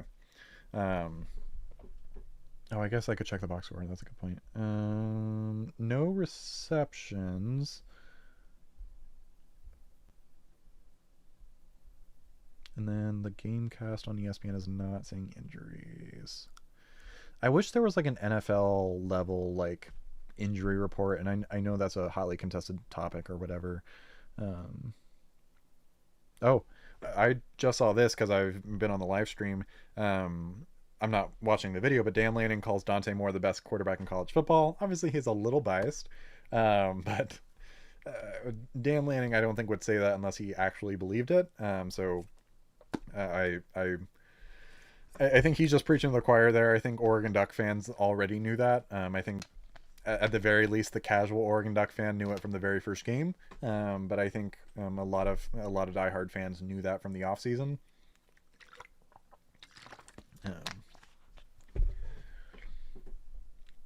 And then let's keep. I like looking at the team stats. So I know they don't have the biggest impact, but like I love a guy like Gary Bryant Jr. I think he's put in his time. I think the broadcast put it really well whenever they said that he's kind of the glue for the Oregon Ducks. I don't know if they was alluding to the wide receiver room or the offense as a whole, but I think his leadership is huge. I think Malik Benson, I think he's a really exciting player. I think he's kind of gone through the school of hard knocks in his college career. But again, he's just another example of Dan Lanning getting elite production out of a transfer that's kind of bounced around or struggled a little bit. I think Dan Lanning will ultimately get that out of Mekhi Hughes. I think he can. He's gotten it out of Bear Alexander. I was not a fan of Bear Alexander when we signed him, but I think this is going to prove that I should just trust anything Dan Lanning does. Granted, I think Bear may have been there. He either recruited Bear to Georgia and then left, or he may have coached Bear Alexander for a year at Georgia. But I mean, Bear Alexander's attitude has completely changed. The way that he acted on the sidelines at Georgia and USC, and the team player that he is, and you saw it multiple times on the sideline today. Bear Alexander, I think, deserves a lot of credit for the personal growth that he's put in as a human being, to kind of overcome the negative publicity and this tag that had kind of been attached to him. And he very well can be a high NFL draft pick this coming spring. So love Bear Alexander. He's really grown on me. I had very low hopes for him, and he has surpassed everything I ever hoped out of him. The one thing that I wish this Oregon Ducks offense had, and I thought they were going to break it out for this game, is a guy like Kyle Casper. Big tall guy, 6'6". I if the Oregon Ducks had the jump ball fade route, throw it up and let him go to work and catch it, I think this offense would. That's genuinely the only place where this offense can improve. Um, uh, but I think Dante Moore has the ball placement. I think maybe they're holding it back. I don't know. Um, but let's see. So DeCorian Moore and Malik Benson basically have the same number of receiving yards. Again, this is all coming into the Penn State game. Nothing's been updated yet. Um, Kenyon Sadiq has 155 yards receiving. But I mean, all these guys, DeCorian Moore averages 17 yards a reception. Kenyon Sadiq 17 yards a reception. Kyle just gets held every time. Yeah, I agree. And they've very rarely called it if at all. I mean, he's just so big. Like a lot, especially in college, not a lot of teams really have the length at the cornerback position. You know, they play a lot of 5'10", 5'11" guys that are really athletic. Um, and yeah, like you said, all they can do is just hold on to him and pray. Um, but I love a guy like Jeremiah McClellan. I think next year, I think he'll be a freak show as well. But you know, there's only one ball, and we have so many talented playmakers out on the edge. Really, any of these guys could be a centerpiece at any offense in the country. The Ducks are so lucky to have two great tight ends. Jamari Johnson's an absolute great tight end. I think he would be highlighted more if we didn't have the action figure that is Kenyon Sadiq. The superhero, you know, his muscles look fake. Like, love Kenyon Sadiq, and I loved that he got a hurdle in the first quarter and against Penn State. Like, it was the signature play of last season for Kenyon Sadiq, and then he did it again in the first quarter. That was awesome. We are loaded for sure. I agree. Um, and I I didn't think we'd be this loaded. But it's really any given Saturday, any of these guys could go off. You know, for 100 yards and 2 touchdowns. Malik Benson has that capacity. Kenyon Sadiq has proven that capacity. DeCorian Moore has proven that capacity. Gary Bryant Jr. I think absolutely can. Jeremiah McClellan absolutely can. Buckeye fans allowed, absolutely. NA, you are welcome. Huge win for you guys today against Washington. That's a tough place to play as well. And I think Washington is a great football team. I think you guys just made them not look like a good football team again because you guys have so much talent and everything. Huge credit to Ohio State and what they've been able to do with a run game this year. I think that was my biggest question mark for the Buckeyes coming in, was the replacing the production on defense and the ability to run the ball. But they've done a great job with CJ Donaldson and Bo Jackson, as well as, you know, that entire, you know, staff on the defense. You guys made a Washington team that is a really good team. You guys made them look mortal and look average. So huge shout out to the Buckeyes. Great job. I think that would be a really entertaining game if we get that into the Big Ten title in the Big Ten championship game. But there is a long way to go before we get there. Bo Jackson needs to start next week. I agree. It sounds like he is by far the biggest contributor, and I think that's one of the things that bothers me a little bit about college football is Dan Lanning is proving he's not doing this, but let's say the starter isn't as good as the backups. I think sometimes in college football they hold on to the starter a little bit too long. So yeah, I agree. Bo Jackson is playing really well. Obviously these stats aren't going to be updated from today. But Bo Jackson, no relationship, by the way, if you're watching, to the Bo Jackson or Lamar Jackson, because his name is actually Lamar Jackson. No relation to either. But 18 carries, 217 yards, averaging 12 yards a carry coming into today. That's phenomenal. And he looks like like the Ducks running backs, he looks like he just understands the system and is very mature. So he's great to watch. And it's, unfortunately for an Oregon Ducks fan, but fortunately for the Ohio State Buckeyes, just another offensive weapon. Obviously they were not in the Rose Bowl. Caden Curry tied school record 5 TFL today. Wow, that's really impressive. I've heard the name, but I'm not super familiar with him. Caden Curry, let's see. Okay, so he's an older guy, looks like a senior. Defensive end. So he's just been behind guys like JTT and Jack Sawyer, 92 D end.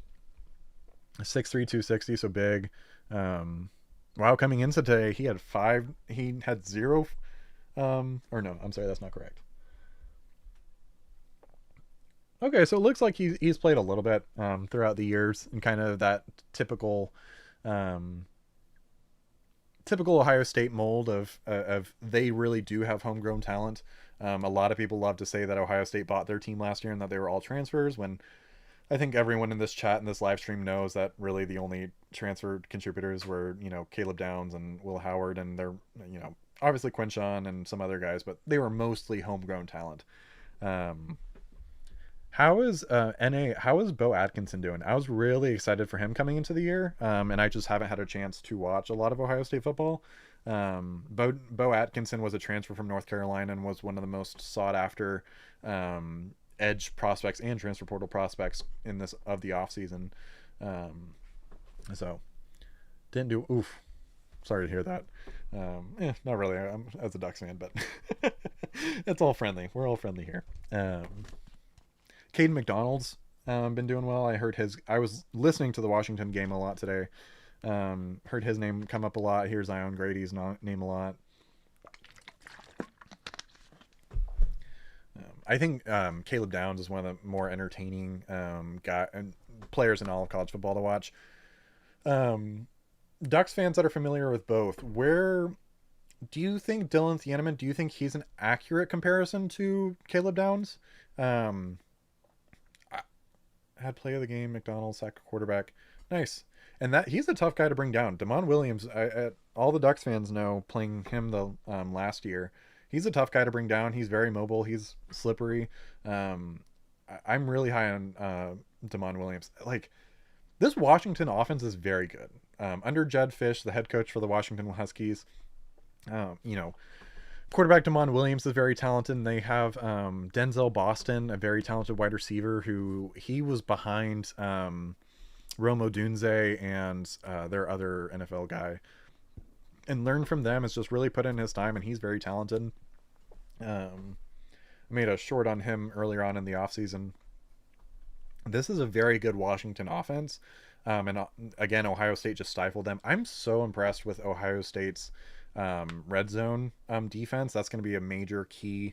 And I'm glad the Oregon Ducks got a little bit of practice today with Penn State, with a talented defense in the red zone where everything gets tighter. I think Ohio State the last couple of years has been putting on a masterclass in the red zone. They have so many the teams get into the red zone so often, and just don't come away with any points or only come away with 3. So I would love to see Dan Lanning or Tosh Lupoy take some notes away from them in that regard. Man, the Oregon Ohio State game would be really entertaining to watch. Yes, but red zone offense shaky for OSU. Yeah, I agree. I don't know if the Ohio State offense is hitting their stride yet. I think the Oregon offense so far is more in their stride than Ohio State is. Oregon, I think, is more consistently having that explosive offense. I think Oregon this year is doing a better job than Ohio State did last year. There were a lot of times earlier on in the season when Ohio State just wasn't getting the ball to Jeremiah Smith. That unfortunately they then discovered that he's a phenomenal wide receiver later on in the year. Like, even as a not an Ohio State fan, I'm like, why are they not getting the ball to Jeremiah Smith last season? And they're doing a much better job. And the reason I brought that up is I think the Ducks are doing a better job of getting DeCorian Moore the ball early and often, and just manufacturing touches for him, and doing what they need to get the ball into one of the more explosive playmakers in the sport. But again, I'm very impressed with DeCorian Moore's jump ball ability. I think you look at him and 5'11", 200 pounds, something like that. For the Oregon Ducks. What is he actually listed at?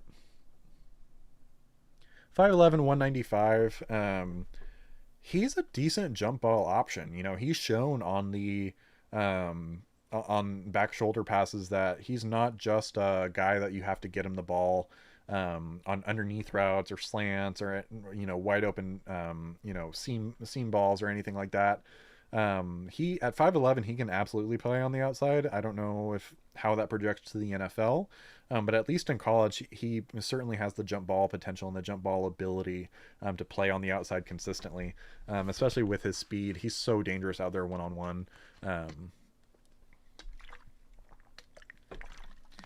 If you're watching the Oregon Ducks games a lot, and you see trips, I don't know the football knowledge of people in the chat, so excuse me if I'm over explaining. So trips is when you have three wide receivers kind of bunched on either side of the field. Um, if you really want to look like a pro when you're watching the games, watch the defense and how many guys they have on that side of the field. And you can use that to determine a lot of times where the ball's going to go. So let's say the defense only has three guys over there. Usually that's an RPO, and Dante Moore will rip a ball over there, and they like if it's a 1-to-1 ratio of defensive players to offensive players, that's usually where they get the ball. They like that matchup a lot.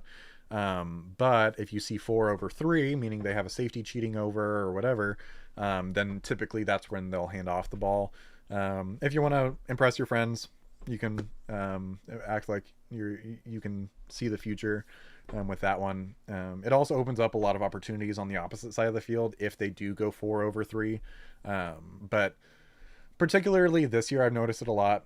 It's a numbers game on the outside with this Will Stein offense. He looks to exploit those outside matchups, and whenever you can run the ball as effectively as the Ducks are this season, it really opens up those. It really helps the numbers game on the outside because they typically have to cheat over guys to stop the run, which opens up those wide receiver screens on the outside, and it's a positive feedback loop. Yeah. Where do you see Oregon and Penn State ranked after today? Good question, NA. So Oregon, I think, will be number 2. I think Ohio State hasn't, they haven't done anything to lose the number 1 ranking, and they haven't lost it. Miami was on a bye week, and I think the win today for Oregon over Penn State is a better win than Miami had over Notre Dame. So I think Oregon will jump. We'll go off the AP poll, even though in this discussion we've already talked about that the AP poll is not amazing. Okay, so Ohio State is currently number 1, Miami number 2, Penn State 3. They lost to Oregon, obviously. Number 4, LSU lost to Ole Miss today. Georgia, number 5, they lost to Alabama today. And then Oregon's at number 6. So I think Oregon's going to jump Miami and go to 2. So I think it'll be Ohio State 1, Oregon 2, Miami 3. Because of this was such a tooth and nail game, and Penn State's going to get the benefit of the other teams that were below them that lost. I heard multiple people say Miami jumping to 1. Oh, no. Yeah, no way. Yeah, I don't think so, because I mean Ohio State, they were down 3-0. I think that was all Ohio State was ever down today. It wasn't like a close one against a Washington team, which even Washington's a good team. And Miami was on a bye. I don't foresee that one personally. I think Miami's playing very well. I think Miami's a little bit like the boy that cried wolf, right? They're always saying, "Oh, we're back, and they've proven that they're not.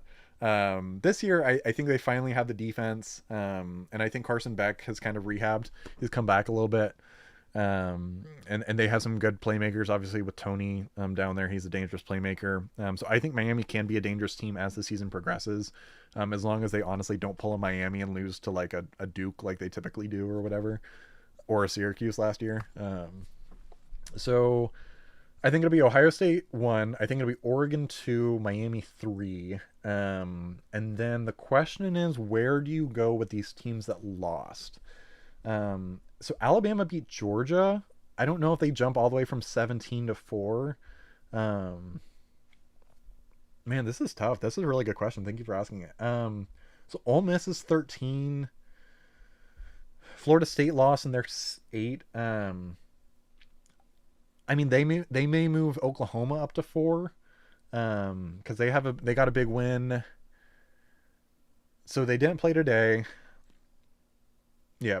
And then who would you put at 4? I think personally, I could see Oklahoma at 4. I could see Penn State maybe only dropping 1 because of what happened today and Oklahoma being on a bye. Because then it's like, what are you gonna draw? Are you gonna bring number 9 Texas A&M all the way up? Which they had a solid win over Auburn today, but I don't know if that's enough to jump from 9 to 4. Man, this is kind of a cluster. Texas was on a bye. I think Indiana may actually move up from 11 today with a big win over Iowa. That's a really impressive win. Um, but Ole Miss is at 13, so Ole Miss will jump into the top 10. I'm gonna start a note so then I can actually commit to something instead of just theoretically saying things. So okay, so Ohio State won, and then we'll do Oregon 2. Because the AP poll sucks, I'm not going to be surprised if Oregon's at 3, just because Miami was on a bye. They may say that Miami's had a tougher schedule with playing USF and Florida versus Oregon only playing Penn State and then like a Northwestern and Oklahoma State.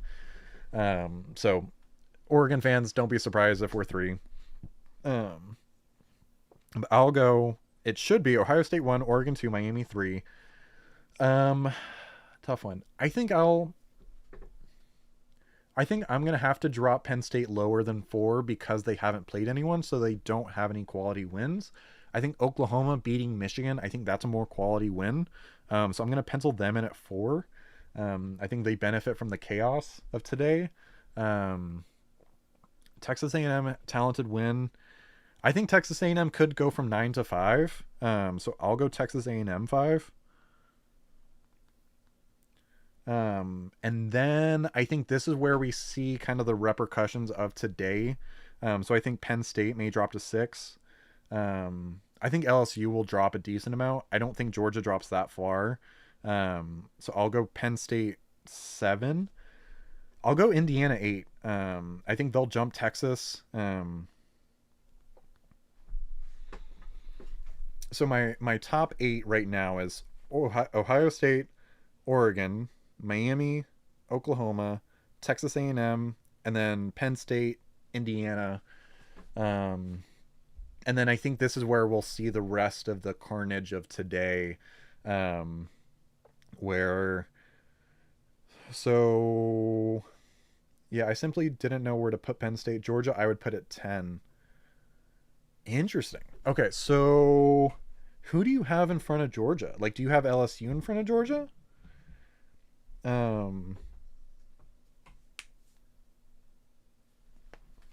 Yeah, I'm really interested on this. Because like I again I was watching the Oregon game, so I wasn't able to put all of my attention on the Alabama Georgia game, but it looked like it was a closely contested matchup after Ohio State, after Alabama really kind of took control early on in the game.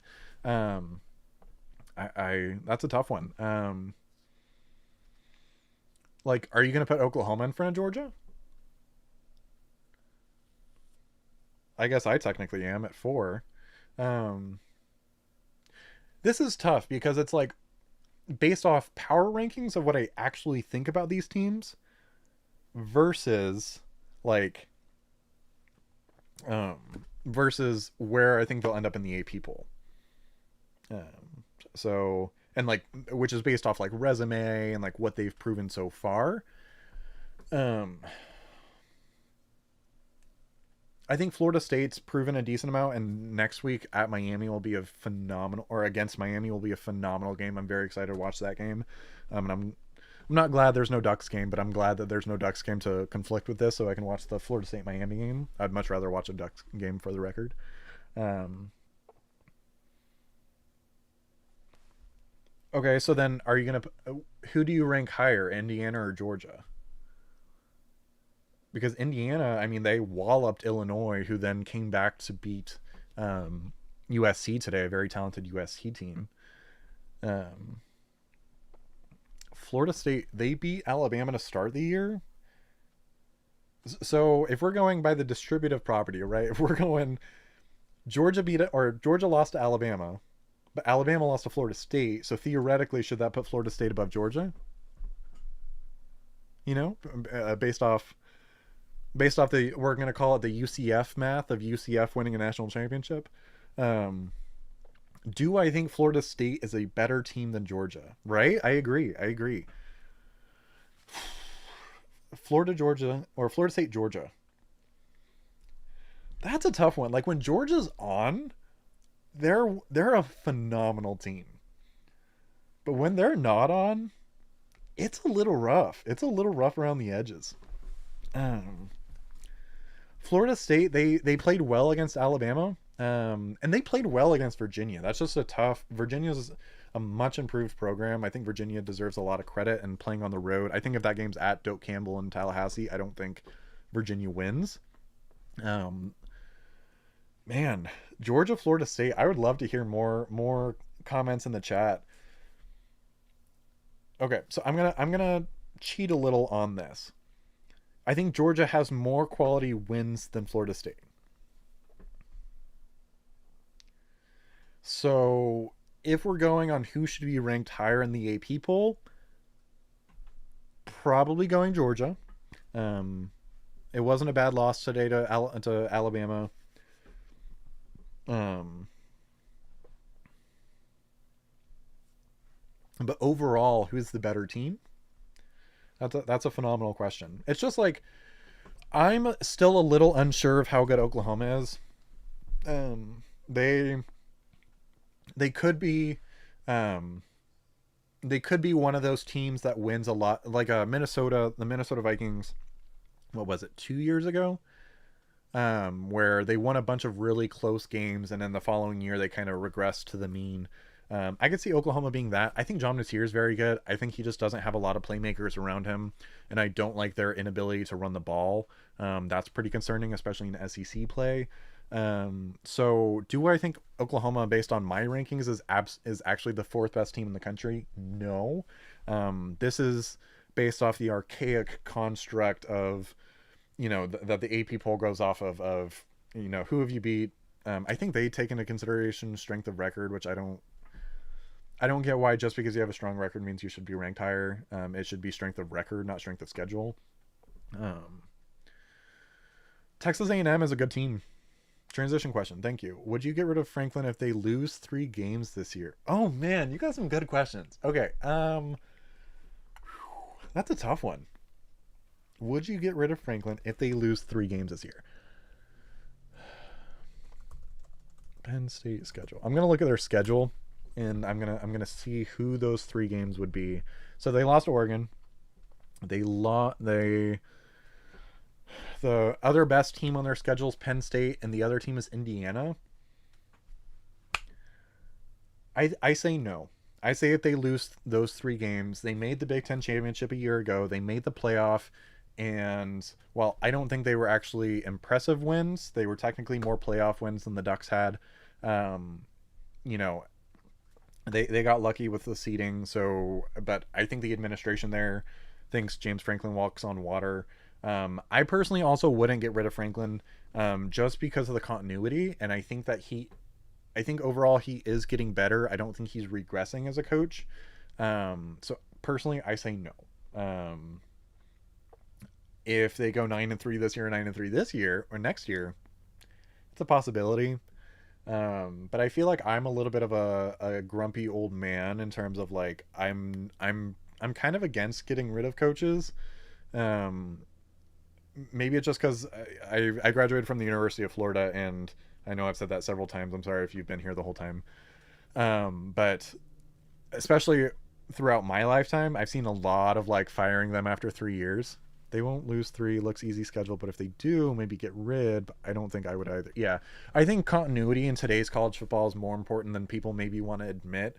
Um, like, I mean, look at the top programs. And look at Georgia. Kirby's been there for a while.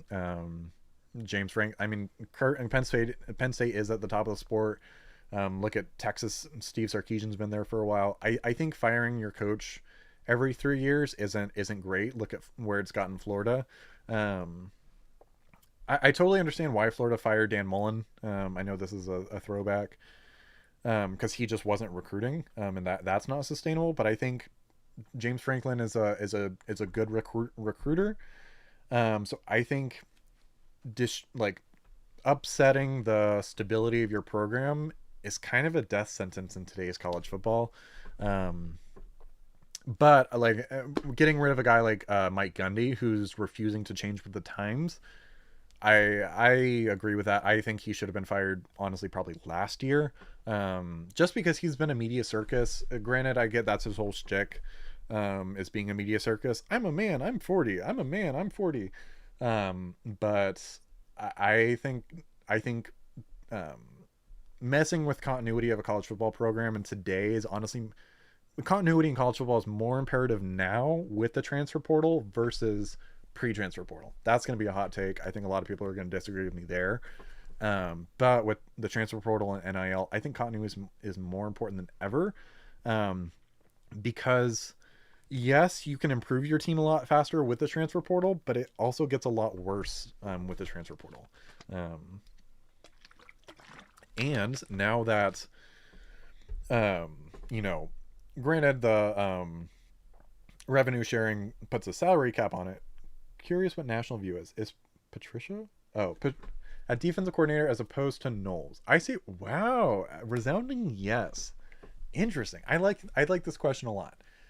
So in the offseason, I made a video about Ohio State saying if they could repeat, and I said no because I'm not a fan of Matt Patricia.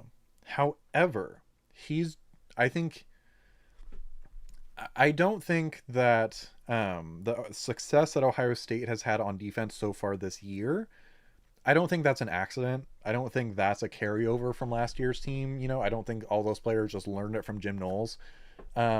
So is it an upgrade? No. It's like, let's say this is a video game, right? Uh, Patricia is rolling, yeah. So let's say this is a video game, right? I think Jim Knowles is one of the very best defensive coordinators in football. So like I'm gonna give him like minimum like a 95. I think Patricia so far is at least like a 90. Like it's technically a downgrade, but it's not awful. If you downgrade from a 95 to a 90, that's still pretty good. Um, I in the video that I made this offseason about Ohio State repeating, I talk about I don't think Matt Patricia's success in the NFL.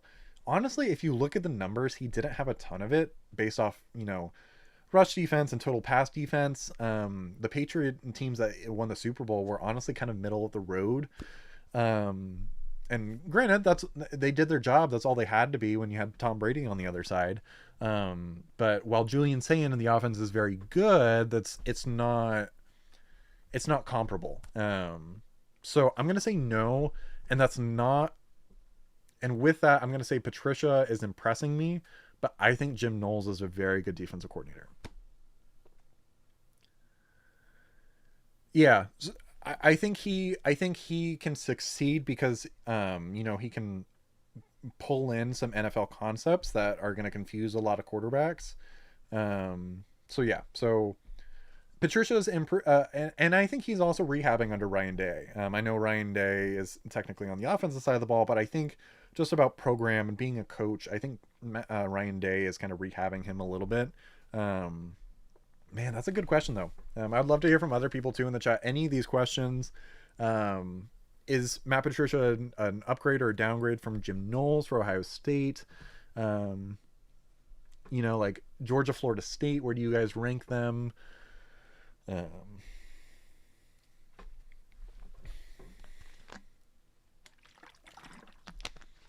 so I guess NA. Do you see Ohio State going undefeated the rest of the year, like regular season?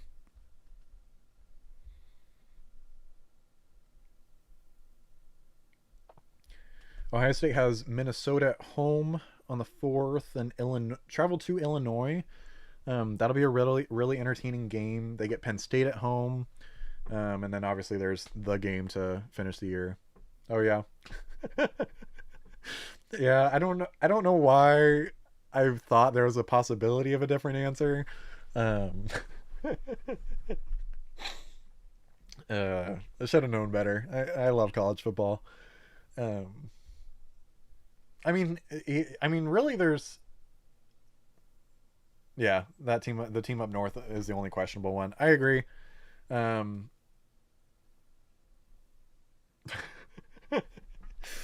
uh, I, I, so this is gonna be a hot take, and I bet this will make you leave the chat. I think before Ohio State or before Michigan has won the last few games, I think Michigan had gotten too in their heads about the game, and now I think the game is way more about psychological versus on the field talent. Okay, I gotta ask an Ohio State fan, what the heck was up with Chip Kelly last year running the ball into two NFL defensive tackles? Like, I gotta ask, like, what the hell? Um, you have Jeremiah Smith, and you're trying to shove the ball into two first round NFL defensive tackles. Like, I feel like it's a fair question because of the results of the game. But then again, they ended up blowing out the Ducks in the Rose Bowl. So I feel like that's a mystery that everyone is still trying to figure out. What, 8 9 months later, is what happened of running the ball. You were correct on Kelly. Ran at Graham. Okay, okay. I'm glad you agree. Um, I'm glad you agree. Okay, I got a question for you. Is Hartline an upgrade over Kelly? I know, I know the Oregon Duck fans, if there's any left in the live stream, I know they have some very choice opinions on Chip Kelly. Um, so I'm gonna be curious. What is? I mean, does he walk on water? No. Okay. Okay. Because I know Brian Hartline is very well loved by the Buckeye community. And I didn't know if because he lost to the team up north, I know that can really put you on some people's naughty list. So I didn't know if losing the game to Michigan by trying to run at Mason Graham and Kenneth Grant, I don't know if that would get you on Ohio State fans' naughty list. Heartline very questionable today. Play calling. Interesting. Interesting. I was a little concerned with Heartline because I think he's a phenomenal position coach, but I think there's a very big jump from going from just a position coach to being an offensive coordinator and leading that entire side of the ball. Um, but he had just done such a phenomenal job, with the talent he's put out. Olave, Garrett Wilson, Jeremiah Smith, now with Carnell Tate. I know I'm forgetting all these guys. Didn't he also coach? Did he coach Scary Terry McLaurin, or was that before his time? Brian Hartline.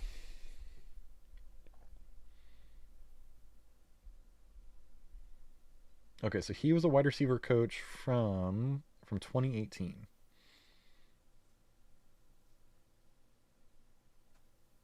I actually watched that play. I was pretty confused on that play, especially since it seemed like they were really pushing the Husky defensive line off the ball pretty easily. So I was pretty shocked on that too. Um, they were really they were really having their way with the. Oh, nice! Thank you for the confirmation. Brian Hartline did coach Terry McLaurin. Um, but he's just produced so much talent, and I know I'm missing a ton of guys. Um, but yeah, that's a little questionable. So does that worry you at all? I know you said they're going to go undefeated. Um, but does that worry you against Penn State and Jim Knowles? That'd be, oh man, that's going to be such a good game. Jim Knowles coming back to Columbus.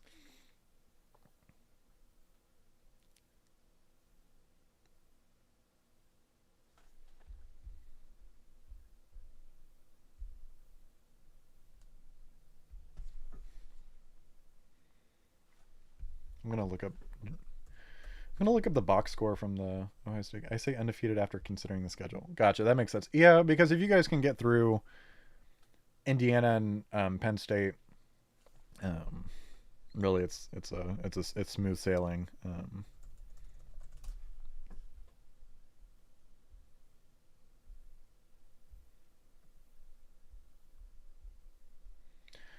Yeah. Especially since the Texas win is still very impressive. I think Texas has a lot of talent on their roster, but every week it seems like that Texas win's looking a little, just a hair on a little bit less impressive. It's still a very impressive win. I'm not knocking it at all. It's just more of a testament of what has been happening at Texas. So I'm gonna look at the box score of the Ohio State game. So Ohio State won 24-6. Um, Julian Sayin, 22 of 28 for 208 yards and two tutties. Like, that's pretty good. A QBR of 88.9. That'll play really well. Before season, I thought they would lose one or two. Now I feel confident because I agree. I think my expectations for the Buckeyes are higher than they were in the offseason. Um, I agree. And last year, I think proved, and this can go for the Oregon Ducks. It proves now that the season is so long, it's so dependent on if you can get hot at the right time. I think Ohio State last year was one of the more legendary cases of being hot at the right time. Um, Unfortunately, it started against the Oregon Ducks in the Rose Bowl, but they were very talented and they put it all together at the right time. Yeah, Bo Jackson was the leading rusher, not even close. 80 yards to 39 by C.J. Donaldson. Um, Jeremiah Smith, 8 receptions, 81 yards. Who's better, Moore saying? Oh, I'm going to go Moore. It's not even close. I'm very impressed by saying, but I think Moore is more consistent just because he has a little bit more experience. He is growing game by game. But I also think Moore has a little bit more arm talent than Sayin does.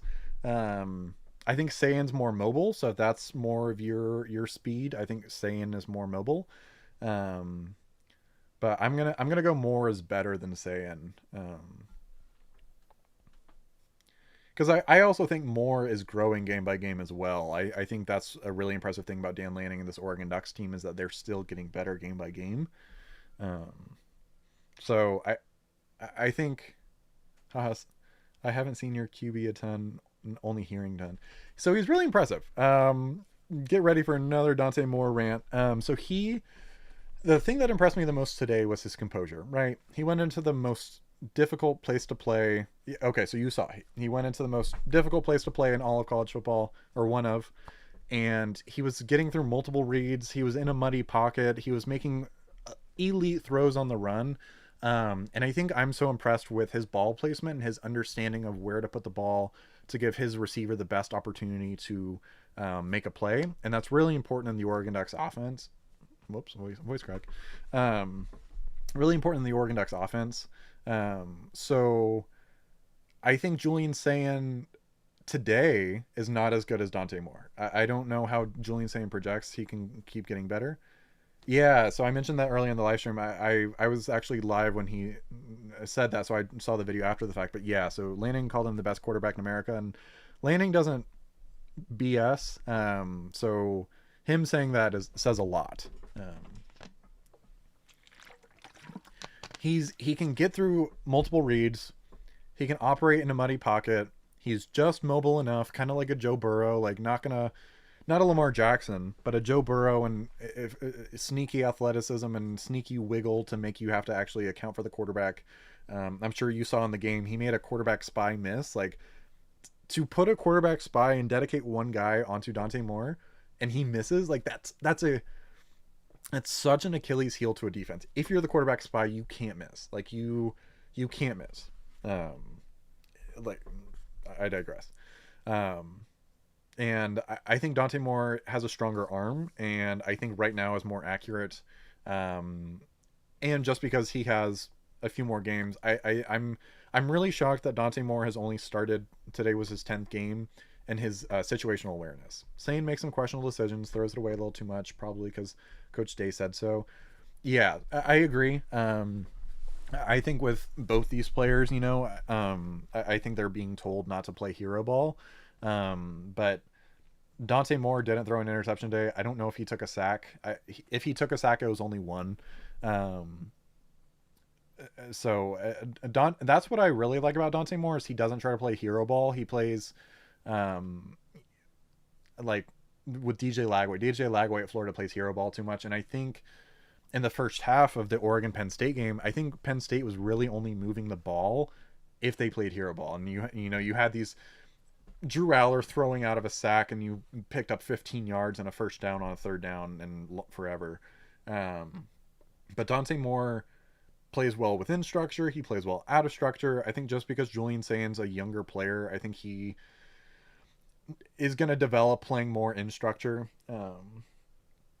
For those of you that may not know, playing in structure versus out of structure is playing in structure is whenever you go read number one, read number two, throw the ball to read number two. And playing out of structure, think a guy more like Johnny Manziel.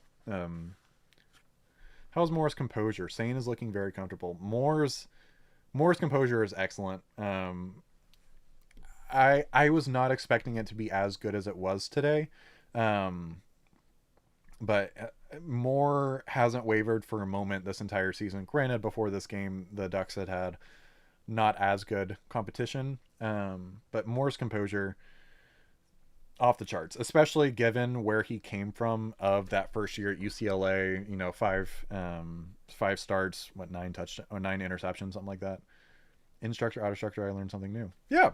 So in structure, so out of structure, like I said, think Johnny Manziel, the freaky, like I'm gonna run around forever, and but let's say like Ryan Day, let's say he coaches Julian saying, okay, I want you to read the left side of the field, read the dig and then the go route. If none of it's there, scramble. That's still technically in structure. Those out of structure plays are kind of scramble drills and stuff like that. The magic, the hero ball, I think you get it. So it's important for a quarterback to be able to do both, because when a play breaks down, like let's say there's a free rusher, and you have to scramble out of the pocket unexpectedly, being able to play out of structure is really important, obviously, and is really beneficial. But if you can't play in structure, then it kind of makes your offensive coordinator less valuable. So we're seeing that right now with the Chicago Bears. So the Chicago Bears head coach Ben Johnson, he talks a lot about he's having to get used to Caleb Williams and playing with a player that is so good at playing out of structure, and can play out of structure consistently, and really calling plays that lends to that strength. But yeah, so Caleb Williams is a good example of an out of structure, a guy that plays really well out of structure and is learning and is developing at playing in structure. How many losses do you think for OSU this year? Sorry if I missed your answer. No worries. I've been saying a lot. How many losses? So really we can only I'm only going to talk about the Penn State, Indiana, and the team up north. I'll be respectful for you. I think they drop at least one of those. I think Penn State, I think they can beat, especially since it's in Columbus. And they proved against Texas of how tough an environment that is, and I bet that'll actually be a night game. So then I think between Indiana and Michigan, I think they drop one of them. I think I'm gonna, if I had to put money on it, I'd probably put money on losing to Michigan, just because again I need to see that the psyche of the team up north is gone and is taken care of and is cleansed from the palate. I think while Indiana's really good, I just think the Ohio State defense is so good. I love Fernando Mendoza over at Indiana, and if anyone in this chat, if you want to watch really good quarterback play, I know, unsubscribe, dislike, I know. Fernando Mendoza is a phenomenal NFL draft prospect. I'd talk about another guy with all the arm talent in the world, knows how to play in structure, and great ball placement. Fernando Mendoza, I made a few shorts about him earlier this offseason. I'm big on Fernando Mendoza and what Kurt Segnetti is doing. And I think the biggest question mark with Indiana was going to be their defense. And I think so far, I think Indiana is proving that their defense is still absolutely legit as well. Um, and then, of course, if you ask me how many losses Oregon's going to get, I'm gonna say undefeated. I think USC proved today that they were mortal. I was worried about that game. I think the Oregon defense is good enough to stop Indiana for that game. Who does Indiana play? So Indiana, they play the Ducks in 2 weeks, October 11th. My brain is so conditioned to college football. I assume if I type in Indiana, it'll just come up like exactly Indiana football, like the state doesn't exist. Um, so Indiana has Oregon in a couple weeks. Um, Michigan State isn't a gimme game this year. They'll beat the crap out of UCLA. They should handle Maryland. I think Maryland's Indiana. Yeah, I think so too. Um, Indiana. So they have to play Penn State too. So Indiana has Oregon and Penn State left. That's really their only game. So man, they may slip in again, kind of like they did last year of being a little unproven. I think the Oregon game is very comparable to their Ohio State game last year. Um, and we'll see what the Penn State game ends up being at that point.